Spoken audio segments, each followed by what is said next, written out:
جس کتاب کے پہلے چیپٹر کا ہم نے کل مطالعہ شروع کیا تھا، اسلام اور پاکستان، اس کا جتنا حصہ ہم پڑھ چکے ہیں اس کے چند امور کو ذہن میں تازہ کر لیں۔ شاہ ولی اللہ دہلوی رحمۃ اللہ علیہ کا انتقال 1762 کے آس پاس ہے، اور غالباً 1761 میں پانی پت کی تیسری جنگ ہوئی تھی کہ جس میں احمد شاہ ابدالی نے مرہٹوں کو ایک بڑی فیصلہ کن شکست دی اور ان کی طاقت یوں سمجھیے کہ کم سے کم وقتی طور پر اس کو کچل دیا۔ لیکن آج میں خاص طور پہ توجہ دلا رہا ہوں کہ اس سے تقریباً 5 برس پہلے ہندوستان میں انگریز ایک عسکری قوت کی حیثیت سے قدم جما چکے تھے، اس لیے کہ 1757 میں پلاسی کی جنگ ہوئی، سراج الدولہ کو شکست فاش ہوئی اور بنگال میں انگریزوں کی حکومت قائم ہو گئی۔ تو ان دونوں چیزوں کو اپنے ذہن میں رکھیے کہ اب ایک طرف انگریز کی حکومت بڑھ رہی ہے مشرق سے مغرب کی طرف، بنگال سے بہار ہوتی ہوئی یو پی ہوتی ہوئی پنجاب کی طرف آ رہی ہے، ادھر جنوب کی طرف جا رہی ہے۔ دوسری طرف ان کی مذہبی تبلیغ کا سلسلہ، عیسائیت کا ایک سیلاب، وہاں پر سب سے پہلا کالج قائم کیا گیا، کلکتے میں چھاپا خانہ قائم کیا گیا، ہندوستان کی زبان میں مختلف زبانوں میں انجیل کے ترجمے کر کر کے ان کو شائع کیا گیا۔ یہ بڑی تیزی کے ساتھ سیلاب آیا۔ ان چیزوں پر ہم گفتگو کر چکے ہیں ایک دوسرے پس منظر میں، دعوت رجوع القرآن کا منظر اور پس منظر۔ اب سیاسی اعتبار سے ہندوستان میں پھر جو ایک نمایاں تحریک اٹھی ہے، ہندوستان کو اثر نو ایک دارالاسلام بنانے کی سنجیدہ جد و جہد، کیونکہ ہندوستان ویسے تو مسلمانوں کی حکومت ابھی تک ہندوستان کے اکثر و بیشتر حصوں پر تھی، پنجاب وغیرہ میں سکھ تھے، لیکن سندھ ہے، بلوچستان ہے، یہ سارا جو ہے مسلمانوں ہی کا تھا، چھوٹی چھوٹی حکومتیں، چھوٹی چھوٹی ریاستیں۔ اسی طریقے سے یو پی میں، سی پی میں ادھر مسلمان ریاستیں، جنوب میں حیدرآباد دکن، اور اس سے نیچے یہ تمام ریاستیں مسلمانوں کی تھیں، طوائف الملوک کی تھی۔ لیکن بہرحال مسلمانوں کی اگر حکومتیں ابھی ہندوستان کے اکثر و بیشتر حصے پر قائم تھیں، لیکن ایک تو مرکزیت ختم ہو چکی تھی، اس لیے کہ مغلوں کی حکومت تو بس صرف ایک نامینل، اس کو تو یہ کہا جاتا ہے کہ حکومت شاہ عالم از لال قلعہ تا پالم۔ یہ پالم ایک قصبہ تھا دہلی سے ذرا سے فاصلے پر جہاں اب ایئرپورٹ ہے، تو دہلی کا ایئرپورٹ پالم ایئرپورٹ کہلاتا ہے، کہ اب شاہ عالم کی حکومت رہ گئی تھی صرف لال قلعے سے لے کر پالم تک۔ باقی ہندوستان میں ویسے وہ شہنشاہ کے شمار ہوتے تھے، ہندوستان کے شہنشاہ، مغل خاندان کے تاجدار، لیکن حکومت سکڑ چکی تھی۔ تو ایک تو طوائف الملوکی کا دور تھا، دوسرے بعض علاقوں میں برہٹے، بعض علاقوں میں سکھ، بعض علاقوں میں مشرق سے یہ انگریزوں کا سیلاب آ رہا تھا۔ تو اس میں ظاہر بات ہے کہ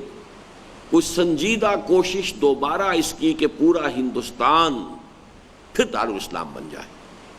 یہ ہے کہ جو شہیدین کی تحریک کی صورت میں ہمیں نظر آتا ہے، سید احمد بریلوی رحمۃ اللہ علیہ اور ان کے سب سے بڑے سپورٹر اور ساتھی شاہ اسماعیل شہید رحمۃ اللہ علیہ۔ اصل میں یہ شاہ ولی اللہ دہلوی رحمۃ اللہ علیہ ہی کی تجدیدی مساعی کا ایک ظہور تھا کہ جو ایک عملی اور عسکری جد و جہد کی شکل میں ہوا ہے۔ لیکن یہ کہ جو کچھ اس کے میں نے چند باتیں آپ کو پچھلی مرتبہ بیان کر دی ہیں، اس کے حوالے سے یہ کوشش ناکام ہو گئی۔ ان کا نقشہ یہ تھا کہ پہلے سرحد کے علاقے سے، جو کہ ہنٹر لینڈ جو ہے عالم اسلام کے ساتھ متعلق جو علاقہ ہے وہ تو سرحد کا تھا، پھر پنجاب کا تھا، پہلے اس علاقوں کو سکھوں سے آزاد کرایا جائے، لبریٹ کرایا جائے، اور پھر یہ کہ انگریزوں سے اور دوسرے بھی جو بھی یہاں پہ طاقتیں ابھر آئی ہیں ان کے ساتھ مقابلہ کر کے تو ہندوستان کو پھر سے دارالاسلام بنایا جائے۔ اس لیے کہ شاہ عبد العزیز یہ فتویٰ دے چکے تھے کہ اب ہندوستان دارالاسلام نہیں رہا بلکہ دارالحرب ہو گیا ہے، مسلمانوں کے لیے یہ اب دارالحرب کی حیثیت رکھتا ہے۔ اور شاہ عبد العزیز کون ہے؟ یوں سمجھیے کہ شاہ ولی اللہ اور شاہ اسماعیل شہید کے درمیان کی شخصیت ہے۔ شاہ ولی اللہ کے سب سے بڑے بیٹے شاہ عبد العزیز ہیں،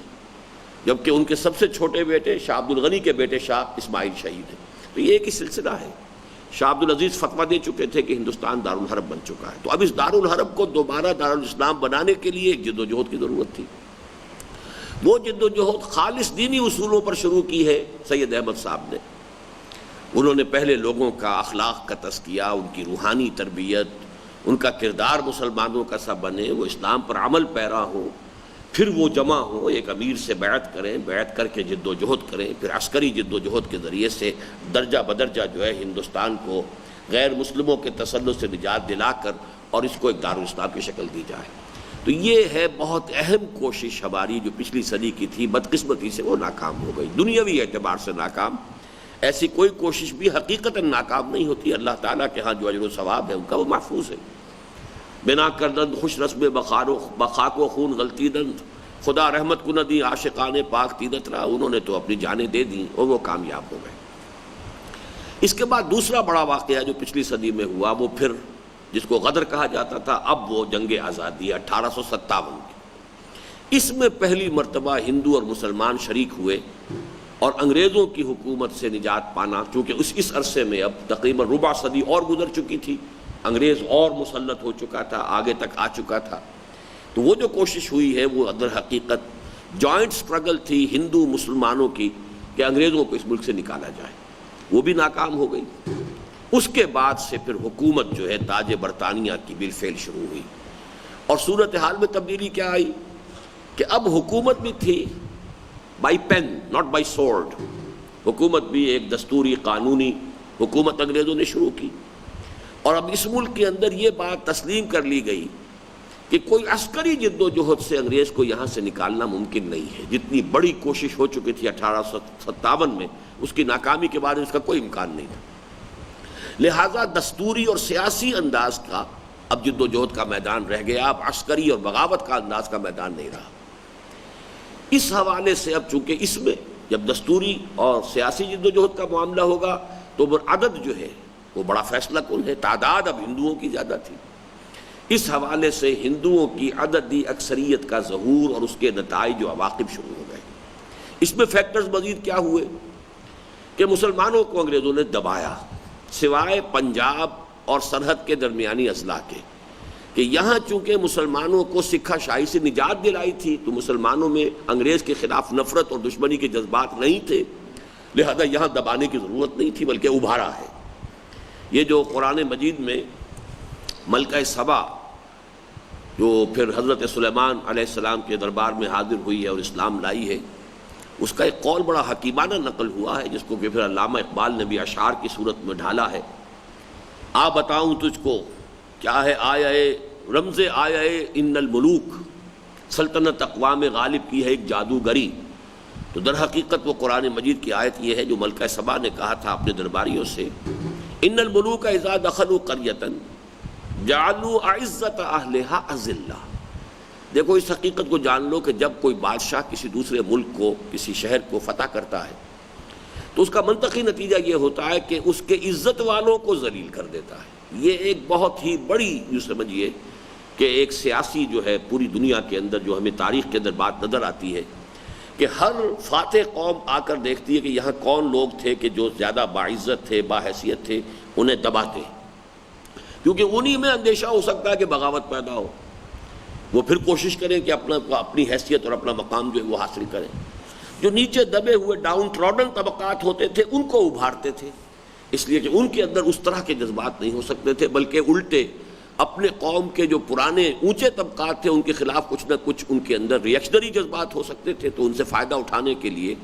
ان الملوک اذا دخلوا قریۃ جعلوا اعزۃ اہلھا اذلہ، یہ بہت بڑی سمجھیے کہ فلسفیانہ بات ہے کہ جو اس ملکہ سبا نے کہی ہے، اور قرآن مجید میں اللہ تعالیٰ نے اسے نقل فرما دیا ہے، اور یہ پوری دنیا، پوری انسانی تاریخ تک کے لیے محفوظ ہو گئی ہے۔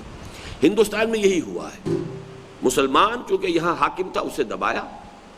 اور ہندو کو ابھارا، پھر ہندو کے اندر جو ہے وہ اپنی ایک عظمت سابقہ جو ہے اس کی یاد جو ہے اس کے دل میں تازہ ہو گئی۔ پھر جب کلچرل ریولوشن شروع کیا انگریز نے، نئی تہذیب، نیا تمدن، نئے علوم، نئی زبان،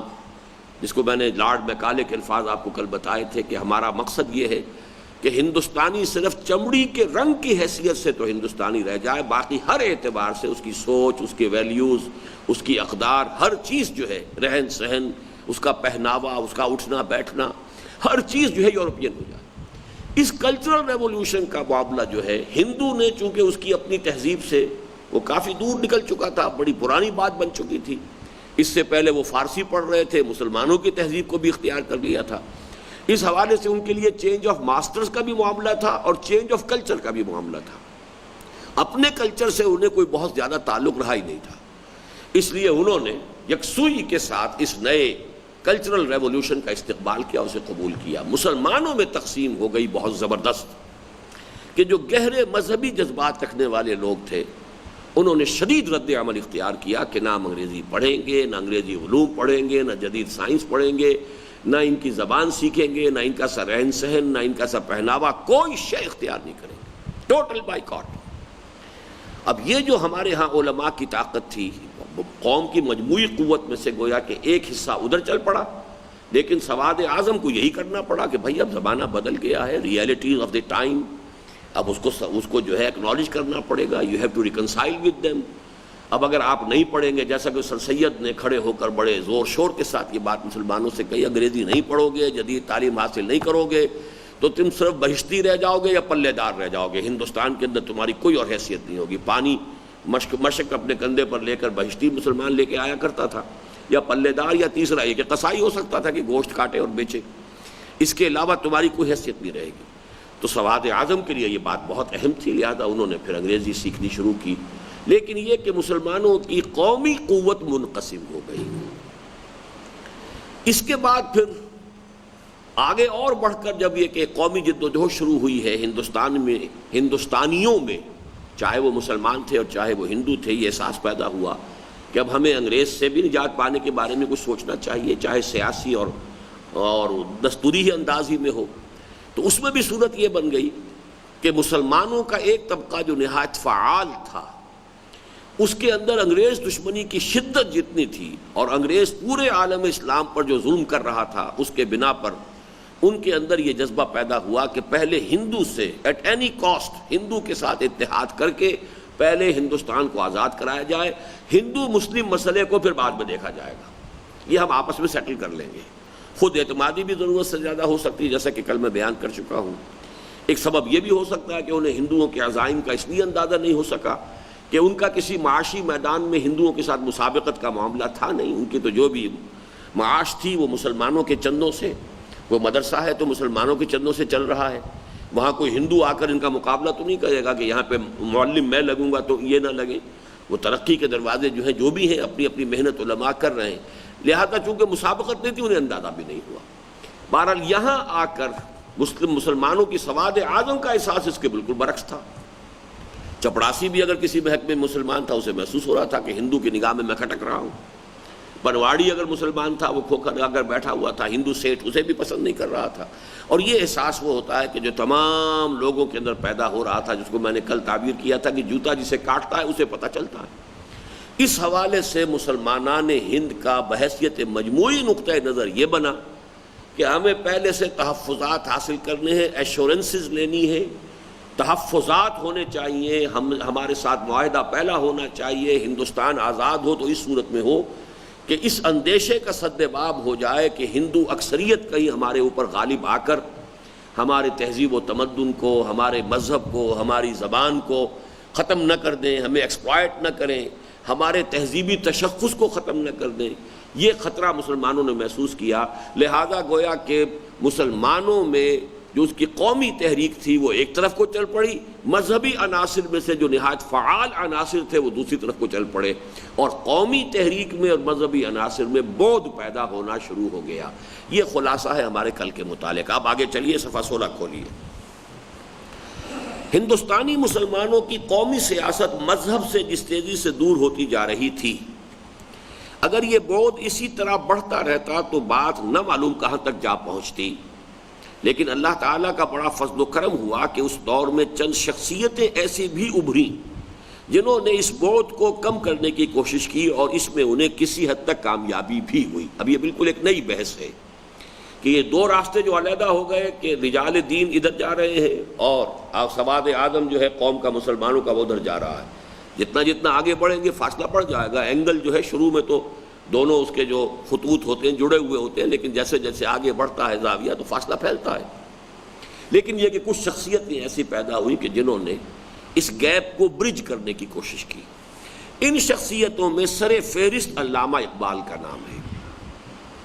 یہ اللہ کا شکر ہے کہ یہ میری سن 67 کی تحریر ہے، اور اب جو چند سال پہلے میں نے جو مضامین لکھے تھے جو نوائے وقت میں شائع ہوئے اور اب ایک کتاب کی شکل میں ہے، بر عظیم پاک و ہند میں اسلام کے انقلابی فکر کی تجدید و تعمیل، اس میں بھی انہی 3 شخصیات کا تفصیل کے ساتھ اب ذکر موجود ہے۔ یہاں بہت اجمالی خاکہ ہے۔ اس کتاب میں میں نے جو شخصیات ہیں ان میں سر فہرست علامہ اقبال کو وہاں بھی لیا اور یہاں بھی لیا۔ تو گویا کہ میری سوچ جو ہے یہ سن 67 یا اس کے آس پاس جو ہے وہ پختہ ہو چکی تھی، میرے ذہن کا سانچہ بن چکا تھا۔ اب یہ ضرور ہے کہ اس کی بعض چیزیں اس وقت مجمل تھیں، بعد میں مفصل ہو گئی ہیں، اس کو کھول کر بیان کیا، لیکن ترتیب میں اور بنیادی جو اس کا بلو پرنٹ ہے اس میں کوئی فرق نہیں۔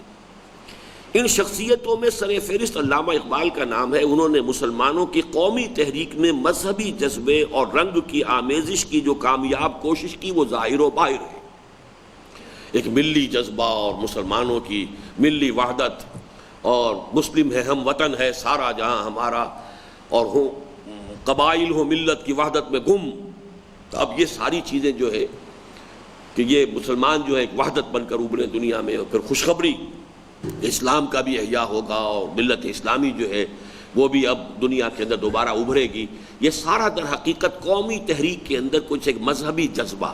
بلکہ مذہبی جذبے سے زیادہ جسے اب میں نے ڈیفائن کیا احیائی جذبہ، کہ ایک تو دفاعی جذبہ تھا کہ یہ جو قوم نے راستہ اختیار کیا تھا یہ مدافعت میں کیا تھا، کہ خطرہ ہو گیا ایک بڑی قوم جو ہم سے 3 گنا زیادہ ہے، زیادہ ریسورسفل ہے، اس کے وسائل زیادہ ہیں، زیادہ دولت مند ہے، تعلیم میں بھی ہم سے آگے نکل گئے ہیں، غیر ملکی حکمران بھی ان کی پشت پناہی کر رہے ہیں، ان کی سرپرستی کر رہے ہیں۔ تو یہ جو ہے اس سے ہمیں ڈر ہے کہ یہ ہمیں ایکسپلائٹ کریں گے، ہمیں دبا دیں گے، ہماری ملت تشخص کو ختم کر دیں گے۔ تو اس سے ڈیفینسو میکینزم جو ہے، دفاعی تحریک جو ہے وہ گویا کہ مسلمانوں کی قومی جد و جہد جو ہے اسے مین ہم کہیں گے کہ اس کے اندر جو موٹیویشن تھی وہ ڈیفینسو تھی، وہ دفاعی تھی، وہ بڑی قوم کے دستبر سے اپنے آپ کو بچانے کی کوشش تھی۔ لیکن علامہ اقبال نے اس میں ایک پازیٹیو چیز شامل کی، احیاء، کہ ہمیں اگر کوئی ہمیں اب اسلام کی جو ہے کتاب ملت بیضاء کے پھر شیرازہ بندی ہے، اور 1930 میں جو انہوں نے کہا کہ ہمیں ایک خطہ ارضی علیحدہ مل جانا چاہیے، اور مجھے یقین ہے کہ مل جائے گا، اور ہمیں اس کا موقع مل جائے گا کہ ہم اسلام کی جو اصل تعلیمات ہیں کہ دور ملوکیت میں جو مسخ ہو گئی تعلیمات، ان تمام دور ملوکیت کے اثرات کو ہٹا کر صحیح اسلام جو گویا کہ دور ملوکیت سے قبل کا اسلام، دور خلافت راشدہ کا اسلام، اس کی ایک عملی شکل دنیا میں پیش کر سکیں۔ تو یہ ایک جذبہ پازیٹیو تھا، ہندوؤں سے بچانا، حفاظت کا جذبہ، یہ ڈیفینسو تھا۔ اس کو ہم سلبی کہہ سکتے ہیں، نیگیٹو کہہ سکتے ہیں، اور یہ بری بات نہیں ہے، دفاع بھی بہت ضروری شے ہے، لیکن ایک احیاء کا جذبہ تھا کہ ہمیں اسلام کو دوبارہ زندہ کرنا ہے، اسلام کا احیاء کرنا ہے، اسلام کا دنیا کے اندر جو ایک عملی نمونہ پیش کرنا ہے۔ یہ جذبہ انہوں نے مسلم قومی تحریک جو چل رہی تھی اس کو سوائے صرف ایک ڈیفینسو فینومینن کی بجائے اس کے اندر ایک پازیٹیو احیائی رنگ پیدا کیا۔ لیکن یہ بھی ظاہر ہے کہ وہ مذہبی آدمی ہرگز نہ تھے۔ ظاہر بات ہے کہ اپنے وضع قطع سے، داڑھی ان کے نہیں تھی، وہ کوئی عالم دین نہیں تھے، وہ مفتی نہیں تھے، میں نہ عارف، نہ مجدد، نہ محدث، نہ فقیہ، صاف کہتے ہیں۔ تو مذہبی شخصیت وہ بھی نہیں تھے، چاہے فکر کے اعتبار سے ان کا بہت بلند مقام ہے اسلامی فکر کا، لیکن یہ بھی ظاہر ہے کہ وہ مذہبی آدمی ہرگز نہ تھے، لہذا ان کی کوششوں سے قومی تحریک میں کم از کم وقتی طور پر مذہبی روح تو ایک حد تک پیدا ہو گئی، لیکن مذہبی طبقوں سے اس کا بعد کسی طرح کم نہیں ہوا۔ مذہبی طبقات تو علماء کرام تھے جو کہ جن کی ایک حیثیت تھی، جو خطیب تھے، مساجد کے ائمہ تھے،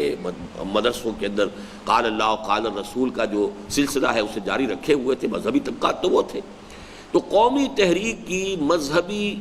جو طبقات سے جو اس کا بعد پیدا ہو گیا تھا اس میں تو کمی نہیں ہوئی، لیکن خود قومی تحریک میں کسی نہ کسی درجے میں ایک مذہبی رنگ پیدا ہو گیا، ایک مذہبی جذبے کی آمیزش ہو گئی علامہ اقبال کے ذریعے سے۔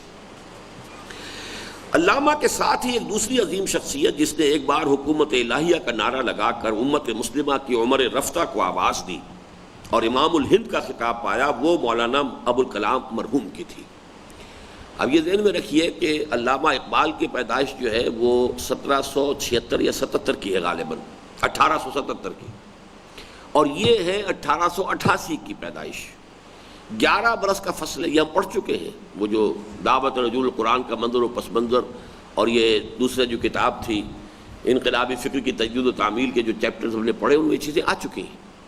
تو علامہ اقبال کی جب ملی شاعری کا ڈنکا بجنا شروع ہوا ہے تو ابوالکلام آزاد اس وقت کوئی 16-17 برس کے نوجوان تھے نابغہ، بہت ذہین، بہت فطین انسان۔ تو یہ امپریشنیبل ایج ہوتی ہے کہ جس میں انسان اپنے آس پاس سے بڑا گہرا تاثر قبول کرتا ہے۔ وہ زمانہ بھی ایسا تھا مسلمانوں کے لیے کہ ہر اعتبار سے جو ہے وہ، جیسا کہ آپ کو معلوم ہے، بعد میں اس وقت تو بلقان ہی کے اندر معاملہ چل رہا تھا، پھر جنگ عظیم اول کا دور آیا ہے، تو وہ بہت ہی ہیجانی دور بھی تھا مسلمانوں کا۔ اس میں جو ذہین بچے ہوتے تھے وہ بہت زیادہ بیدار اور چاق و چوبند ہوتے تھے، اور حالات سے ان کا گہرا تاثر جو ہے اور اس کے بارے میں ان کے تصورات بہت واضح ہوتے تھے۔ اس وقت ملی شاعری سے جو تاثر لیا ہے مولانا ابوالکلام آزاد نے، تو چونکہ علامہ اقبال خود نہ تو مذہبی آدمی تھے، خود ایک داعی کے لیے جن صفات کی ضرورت ہے وہ ان میں موجود نہیں تھی۔ مفکر، فلسفی، دانا، حکیم انسان، اپنے خیالات کے اندر گم رہنا، اب یہ کچھ اور چیزیں ہوتی ہیں۔ میدان میں آ کر داعی بن کر کھڑے ہونا، لوگوں کو للکارنا، جمع کرنا، جماعت بنانا، لوگوں کی تنقیدیں پھر برداشت کرنا، یہ اس کے کچھ اور ہی تقاضے ہیں۔ تو علامہ اقبال کا مزاج چونکہ وہ نہیں تھا، لہذا وہ کوئی کوشش نہیں کر سکے عملی۔ لیکن میرا فیصلہ یہ ہے کہ علامہ ہی کے زیر اثر مولانا ابوالکلام آزاد کھڑے ہوئے ہیں۔ ملی جذبے کی آبیاری اس میں علامہ اقبال کے کلام سے ہوئی ہے، چاہے ابوالکلام آزاد نے اسے کبھی تسلیم نہیں کیا۔ لیکن یہ ہے کہ 1912 میں الہلال انہوں نے جاری کیا ہے، اور اس وقت تک علامہ اقبال کی ملی شاعری کا ڈنکا بج چکا تھا اور وہ جذبات سامنے آ چکے تھے۔ اور اس کے بعد سے لے کے 1913 میں انہوں نے حزب اللہ قائم کی بیعت کی بنیاد پر۔ یہ دوسری بات ہے کہ جو روایتی ہمارے علماء چلے آ رہے تھے، چونکہ ابوالکلام آزاد بھی وہ ان کے کسی بڑے مدرسے کے فارغ و تحصیل نہیں تھے، وہ نہ دیوبند کے پڑھے ہوئے تھے، نہ کسی اور یہاں کے مقامی مدرسے سے یا کسی فرقے سے ان کا گہرا تعلق تھا کہ جس کی وجہ سے انہیں کوئی بیس مل جاتا۔ تو ہمارے ٹریڈیشنل جو طبقات تھے علماء کے، انہوں نے انہیں ایکسیپٹ نہیں کیا، اس لیے ان کی تحریک ٹھٹر کر رہ گئی۔ اور اس وقت تک علماء کا عمل دخل بہت تھا، کم سے کم دینی معاملات کے اندر تو لوگ جو ہے علماء ہی کی بات سنتے تھے، ان کے اثرات بہت تھے، گرفت بہت تھی، لہذا بہت جلد بددل ہو کر مولانا ابوالکلام آزاد اس کام کو چھوڑ گئے۔ 1920 میں ایک کوشش ہوئی تھی اور بہت بڑی کوشش تھی، علماء کا ایک بہت بڑا اجتماع دہلی میں ہوا تھا نومبر 1920 میں، جمعیت علماء ہند کا دوسرا سالانہ اجلاس، اور اس میں شیخ الہند مولانا محمود حسن رحمۃ اللہ علیہ نے تجویز پیش کی تھی کہ ابوالکلام کے ہاتھ پر بیعت کرو، اسے امام الہند مانو سب علماء، اور پھر ایک جد و جہد شروع کرو اس کی قیادت کے اندر، تاکہ ہندوستان کے اندر حکومت الہیہ قائم کی جائے، اسے دوبارہ دارالاسلام بنایا جائے۔ لیکن یہ کہ علماء نے اسے قبول نہیں کیا، تو اس کے بعد سے جو ہے وہ بددل ہوئے اور وہ پھر کانگریس میں شریک ہو گئے۔ لیکن یہ کہ ایک وقتی طور پر ایک بڑا غلغلہ اور ولولہ اور ہم ہمہ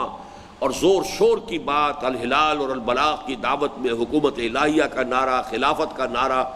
اور امر بالمعروف نہی عن المنکر کا نعرہ، جماعت کا نعرہ، یہ حدیث کہ انی آمرکم بخمس بالجماعت والسمع والطاعت والہجرت والجہاد فی سبیل اللہ، یہ تمام چیزیں جو ہے مولانا ابوالکلام آزاد نے ایک دفعہ ہندوستان میں جو بھی مسلمانوں کے پڑھے لکھے طبقات تھے ان کے بہت بڑے حلقے کے اندر یہ پوری دعوت جو ہے تازہ کر دی۔ تو یہ پڑھ لیجئے۔ علامہ کے ساتھ ہی ایک دوسری عظیم شخصیت جس نے ایک بار حکومت الہیہ کا نعرہ لگا کر امت مسلمہ کی عمر رفتہ کو آواز دی اور امام الہند کا خطاب پایا، وہ مولانا ابوالکلام مرحوم کی تھی، جنہوں نے الہلال اور البلاغ کی ولولہ انگیز دعوت کے ذریعے ایک بار اسلامیان ہند کے دل میں پھر سے قرون اولیٰ کی یاد تازہ کر دی۔ لیکن وہ بھی جلد ہی، جبکہ ابھی ان کی زوردار دعوت کی صدائے بازگشت خود ان کے اپنے کانوں تک بھی نہ پہنچ پائی تھی، اس کام سے دستبردار ہو گئے۔ تاہم ان کی دعوت سے بھی وقتی طور پر ایک دینی جذبہ ہندوستان کی پوری مسلم قوم میں تازہ ہو گیا۔ تو ہمارا اس وقت چونکہ مطالعے کا جو میدان ہے وہ ہے قومی جد و جہد اور قومی جو ہماری تحریک کس طریقے سے بڑھ رہی تھی. تو گویا کہ اسلام سے مذہبی طبقات سے جو بعد پیدا ہوتا جا رہا تھا اس میں پہلی کمی کسی درجے میں اب علامہ اقبال کے ذریعے ہوئی کہ قومی تحریک میں کچھ مذہبی رنگ بھی تھوڑا سا شامل ہوا، جذبہ شامل ہوا، مذہبی رنگ نہیں، عملی مذہبی رنگ نہیں لیکن مذہبی جذبہ، یا اسلام کا جذبہ. دوسری یہ کہ کوشش مولانا ابوالکلام آزاد کی، چونکہ وہ بھی بڑے پیمانے پر انہوں نے ہندوستان کے مسلمانوں کو متاثر کیا. باقی یہ میدان سے کیوں ہٹے، کیا اسباب ہوئے، یہ ایک علیحدہ موضوع ہے. اس پر میں نے اپنی اس کتاب میں وہ جو بر عظیم پاک و ہند میں اسلام کے انقلاب فکر کی تجدید و تعمیر، اس میں اس پر بحث کی ہے. یہاں اس کا موقع نہیں ہے، یہاں تو صرف ہم گن رہے ہیں مختلف ادوار. امام الہند کی دعوت کی گھن گرج کچھ کم ہوئی ہی تھی کہ ایک تیسری شخصیت جسے انہی کی شخصیت کا معنوی تسلسل قرار دیا جا سکتا ہے، انہیں ان کی زندگی ہی میں مرحوم قرار دے کر ان کے ترک کردہ مشن کی تکمیل کے عزائم کے ساتھ سامنے آئی. یہ مولانا سید ابو الاعلیٰ مودودی تھے. مولانا مودودی نے پہلی کتاب جو لکھی ہے وہ الجہاد فی الاسلام، اور البلاغ اور الہلال کے تمام جو یہ عرصہ تھا سن 12 سے لے کر اور سن 16 تک 4-5 سال، سب سے زیادہ جس موضوع پہ ابوالکلام نے لکھا وہ جہاد تھا. مولانا مودودی نے اپنی تصنیف پہلی اسی موضوع پر کی،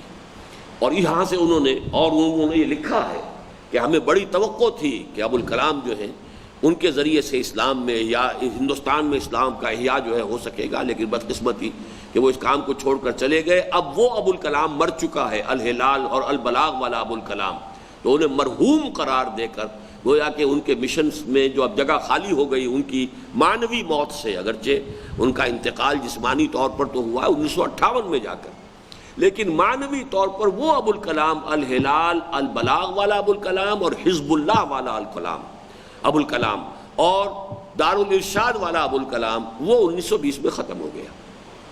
انہیں مرحوم قرار دے کر پھر انہی کے مشن کو لے کر اٹھے مولانا مودودی، جو اگرچہ معروف مذہبی حلقوں سے تو متعلق نہ تھے. یہ بھی ابوالکلام کی طرح کسی یعنی مذہبی طبقے سے ان کا تعلق نہیں تھا، کسی فرقے سے، کسی جماعت سے، اگرچہ علماء دیوبند کے ساتھ ان کا ایک رابطہ تھا، اور جو جمعیت علماء ہند کا پرچہ نکلتا تھا الجمعیت، اس کی یہ ادارت بھی کچھ عرصے کرتے رہے ہیں، اس کے ایڈیٹوریل بورڈ میں بھی رہے ہیں، تو وہاں تھا. لیکن یہ کہ ان کا کسی مدرسے سے باقاعدہ تعلیم یافتہ ہونا اور اس کی چھاپ ہونا اور اس کی سند ان کے ہاتھ میں ہونا، یہ معاملہ نہیں تھا. جو اگرچہ معروف مذہبی حلقوں سے تو متعلق نہ تھے، لیکن ان کی مذہبیت بہرحال مسلم تھی. ان کی عربی دانی، ان کا دینی علوم میں پر جو ان کی گرفت تھی، اور انہوں نے جو مطالعہ کیا تھا، وسعت مطالعہ، وسعت نظر، یہ سب کے نزدیک جو ہے وہ ایک مسلم شے تھی. انہوں نے ایک طرف ان مذہبی حلقوں پر شدید تنقید کی جو ہندوستان کی اکثریت کے عزائم سے بے خبر، آزادی کی محبت اور انگریز دشمنی کے جذبے سے مغلوب ہو کر ایسی راہ پر چل پڑے تھے جس کا نتیجہ ہندوستان میں ایک متحدہ قومیت کا قیام اور اس میں مسلمانوں کی قومیت کا کلی انضمام تھا. جس راستے پر ابوالکلام پڑ گئے تھے، جس راستے پر مولانا مدنی پڑ گئے تھے، جس راستے پر جمعیت علماء ہند پڑ گئی تھی، جس سے کہ مسلمانوں کا جو قومی پورا سواد اعظم کا معاملہ تھا جدا ہو چکا تھا، جس راستے سے اب تک کوئی ایسا صاحب قلم میدان میں نہیں آیا تھا کہ جو ان کے نظریات پر تنقید کر سکے، ابوالکلام پر تنقید کر سکے، مولانا مدنی پر تنقید کر سکے. لیکن یہ کہ ایک مولانا مودودی میں چونکہ یہ صلاحیت بھی تھی، پھر یہ کہ وہ عربی زبان سے واقف تھے، عربی علوم کی انہوں نے اپنے طور پر تحصیل کی تھی، دلائل کے ساتھ بات کر سکتے تھے، اور ان کے انشاء پردازی کا جو ایک فن ہے وہ واقعتاً ان کا مسلم تھا، بلکہ انہوں نے کہا جاتا ہے صاحب طرز انشاء پرداز تھے. بڑے بڑے جو ہمارے ہاں کے ناقدین انہوں نے مانا کہ انہوں نے ایک نہایت سلیس طرز جو ہے اس میں اپنی بات کو بہت آسان انداز میں لوگوں تک پہنچانے کا ایک خاص اسلوب ڈیولپ کیا تھا. یہ اپنی علیحدہ بات ہے کہ انہوں نے کس کس سے اس معاملے میں مدد حاصل کی. نیاز فتح پوری سے بھی انہوں نے تلمس کیا ہے اپنی انشاء پردازی میں وغیرہ وغیرہ، لیکن اس کی ضرورت نہیں ہے بحث کرنے کی. لیکن اصل میں بات کیا ہے کہ پہلی مرتبہ کسی صاحب قلم نے متحدہ قومیت کا جو زور شور کے ساتھ علماء کا ایک بڑا طبقہ اس کو لے کر اٹھ کھڑا ہوا تھا، اس پر زوردار تنقید کی ہے پہلی مرتبہ مولانا مودودی نے، اور وہ تنقید بڑی جاندار بھی تھی، بڑی مؤثر بھی تھی. اس طرح ان کے قلم نے گویا پہلی بار مسلمانان ہند کے سواد اعظم کے دلی احساسات کی ترجمانی مدلل و مفصل طور پر کی، چنانچہ قوم نے ان کا پرجوش خیر مقدم کیا۔ علامہ اقبال نے بھی اسی لیے ان کو پسند کیا، علامہ اقبال نے ان کی تعریفیں کی، علامہ اقبال نے پھر ان کو دعوت دی کہ آپ یہ حیدرآباد دکن سے ہجرت کریں اور ترک وطن کریں، وہاں آپ کی بات کے سننے اور سمجھنے والے نہیں ہیں، پنجاب میں آئیے، یہ زمین زرخیز ہے، یہاں لوگ کھلے ذہن کے ساتھ آپ کی بات کو سنیں گے۔ تو یہ ساری چیزیں علامہ اقبال کے ساتھ ان کے ایک تعلق کو ظاہر کرنے والی ہیں۔ چونکہ علامہ اقبال ہی در حقیقت جداگانہ قومیت کے فلسفیانہ سطح پر وہی واحد شخص تھے کہ جنہوں نے مسلم قومیت کو اور مسلم نیشن ہوڈ کو اور مسلمانوں کے جداگانہ قومی تصور کو ایک فلسفے کی حیثیت سے اجاگر کیا۔ اب اس کو ایک بڑے پیمانے پر عام فہم انداز میں، اب ظاہر بات ہے علامہ اقبال کا خطبہ الہ آباد جو ہے آج بھی اچھے بھلے آدمیوں کے لیے اس کا سمجھنا جو ہے خاصا مشکل ہے۔ وہ جس انداز میں بات کرتے ہیں، جو خطبات ان کے ہیں، وہ تو خیر بہت ہی دقیق چیز ہے، اس کا سمجھنا تو جب تک کہ کوئی شخص فلسفے کا باقاعدہ طالب علم نہ رہا سمجھنا اس کا ممکن ہی نہیں ہے۔ لیکن وہ سیاسی خطبہ بھی جو انہوں نے دیا ہے، جو خطبہ الہ آباد 1930 کا ہے، اس کا بھی سمجھنا پڑھنا بھی آسان نہیں۔ ان کا اپنی ایک سطح تھی ذہنی، فکری اور عقلی اور علمی، منطقی، فلسفیانہ، وہ اسی پر کلام کر سکتے تھے۔ مولانا مودودی نے اس کو پھر بہت عام فہم انداز میں، اس کو سلیس انداز میں بڑے پیمانے پر پھیلایا، لہذا قوم نے ان کا خیر مقدم کیا۔ دوسری طرف اور دوسرا کام جو مولانا مودودی نے کیا وہ بہت اہم ہے، اس کو بھی اب نوٹ کر لیجئے۔ دوسری طرف انہوں نے اپنے مخصوص کلامی انداز میں ہندوستان کے مسلمانوں کو دین کی طرف متوجہ کیا اور مغرب کے ملحدانہ افکار و نظریات کا پرزور ابطال کر کے اسلام کی حقانیت اور خصوصاً اس کے ایک مکمل اور بہترین نظام حیات ہونے کو واضح کیا۔ یہ معاملہ بھی میں سمجھتا ہوں کہ اصلاً علامہ اقبال کر چکے تھے۔ مغرب کی تہذیب کو جس طریقے سے انہوں نے للکارا ہے، دیار مغرب کے رہنے والوں، خدا کی بستی دکان نہیں ہے، کھڑا جسے تم سمجھ رہے ہو وہ ابزر کا معیار ہوگا، تمہاری تہذیب اپنے خنجر سے آپ ہی خودکشی کرے گی، جو شاخ نازک پہ آشیانہ بنے گا ناپائیدار ہوگا۔ تو یہ کر چکے تھے وہ،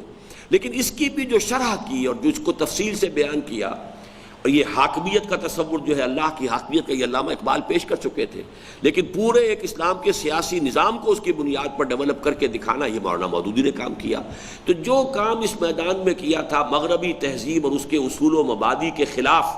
اسلامی تہذیب اور اس کے اصول و مبادی کی وضاحت، یہ دوسرا بڑا کام ہے جو مولانا مودودی نے کیا ہے۔ پہلا کام قومی سطح پر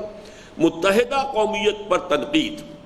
اور شدید تنقید اور مدلل تنقید، اور کتاب و سنت کے حوالے سے تنقید، جس سے کہ علماء کا جو رعب تھا، ظاہر بات ہے کہ اگرچہ سواد اعظم نے علماء کے راستے کو اختیار نہیں کیا تھا، لیکن پھر بھی ان کا جو ایک رعب تھا، ان کی جلالت قدر تھی، ان کا تقدس تھا، ان کا ذہنوں کے اوپر جو ہے ایک دبدبہ قائم تھا، تو اس کی اندر کمی آئی ہے۔ پہلا کام یہ کیا، اور دوسرا یہ کہ مغربی تہذیب کا، چونکہ انہوں نے انگریزی زبان بھی پڑھی اور جب مغربی نظریات کو بھی بہت حد تک انہوں نے اس کی اپنی سورسز کے حوالے سے پڑھا، ان سے اوریجنل سورسز سے، تو انہوں نے اس پر تنقید بھی کی گہری، اور اس کے حوالے سے پھر انہوں نے اسلام کا سیاسی نظام کیا ہے، اسلام کا معاشی نظام کیا ہے، اسلام کا سماجی نظام کیا ہے، اس پر جو تصنیفات انہوں نے کی ہیں، اس سے مسلمانوں کے اندر ایک خود اعتمادی پیدا ہوئی۔ خاص طور پر جو کالجوں میں، اسکولوں میں زیر تعلیم نوجوان نسل تھی، اس کے اندر اسلام پر ہمارا بھی ایک نظام ہے، ہماری اپنی تہذیب ہے، ہماری اپنی سیاست ہے، ہمارے اپنے سیاسی نظریات ہیں، اسلامی ریاست کے اپنے اصول و مبادی ہیں، اس لیے اسلامی تہذیب کے اپنے اصول و مبادی ہیں، اسلام کا معاشی نظام اپنا ہے، اسلام کا جو قانون وراثت ہے وہ کہیں بہتر ہے، اسلام کا قانون شہادت جو ہے وہ، یہ ساری چیزیں جو پیدا ہوئی ہیں، یہ دوسرا بہت مؤثر کام ہے جو مولانا مودودی نے کیا۔ دوسری طرف انہوں نے اپنے مخصوص کلامی انداز میں ہندوستان کے مسلمانوں کو دین کی طرف متوجہ کیا اور مغرب کے ملحدانہ افکار و نظریات کا پرزور ابطال کر کے اسلام کی حقانیت اور خصوصاً اس کے ایک مکمل اور بہترین نظام حیات ہونے کو واضح کیا۔ چنانچہ ان کی کوششوں سے ایک بڑی تعداد میں مسلمان نوجوان، خصوصاً وہ جو انگریزی تعلیم یافتہ اور مغربی تہذیب و تمدن کے دلدادہ تھے، دین کی جانب راغب ہوئے، اور ایک بار پھر یہ امید بندی کہ ہندوستان کی مسلم قومیت اور اسلام کا رشتہ اثر نو استوار اور مضبوط و محکم ہو جائے گا۔ چونکہ جو مسلمانوں کی قومی قیادت تھی وہ تھی علی گڑھ سے یا دوسرے کالجز سے نکل کر آنے والی، اسلامیہ کالج لاہور ہو یا اسلامیہ کالج پشاور ہو یا اور کہیں کے اسلامیہ کالج ہو، اسلامی ہائی قومی قیادت تو وہ تھی، اور ادھر علماء کا معاملہ تھا۔ اب اس قومی قیادت کے اندر بھی جو نوجوان تھے مغربی تعلیم یافتہ، جب ان کے اندر ایک خاصا بڑا نیوکلیس ایسا بن گیا کہ جو اسلام کے اوپر اب مطمئن ہو گئے اور اسلام پر ان کا اعتماد قائم ہو گیا، تو گویا کہ مسلمانوں کی قومی قیادت اور قومی تحریک کے اندر بھی اس بات کی امید پیدا ہو گئی کہ اسلامی روح اور اسلام کا جذبہ جو ہے، جو اسلام سے مذہب سے دوری اور بودھ پیدا ہو رہا تھا، وہ اب ختم ہو کر اس کے اندر یہ جذبہ سرایت کر جائے گا۔ لیکن ایک بہت بڑا لیکن اب آگے آ رہا ہے، لیکن جلد ہی یہ امید منقطع ہو گئی اور ہندوستان میں مسلمانوں کی قومی تحریک دوسرے بڑے حادثے سے دوچار ہو گئی۔ پہلا بڑا حادثہ کیا تھا؟ انگریز کے آنے کے بعد مسلمان قوم کا رد عمل اس کے کلچرل ریولوشن کے جواب میں منقسم تھا۔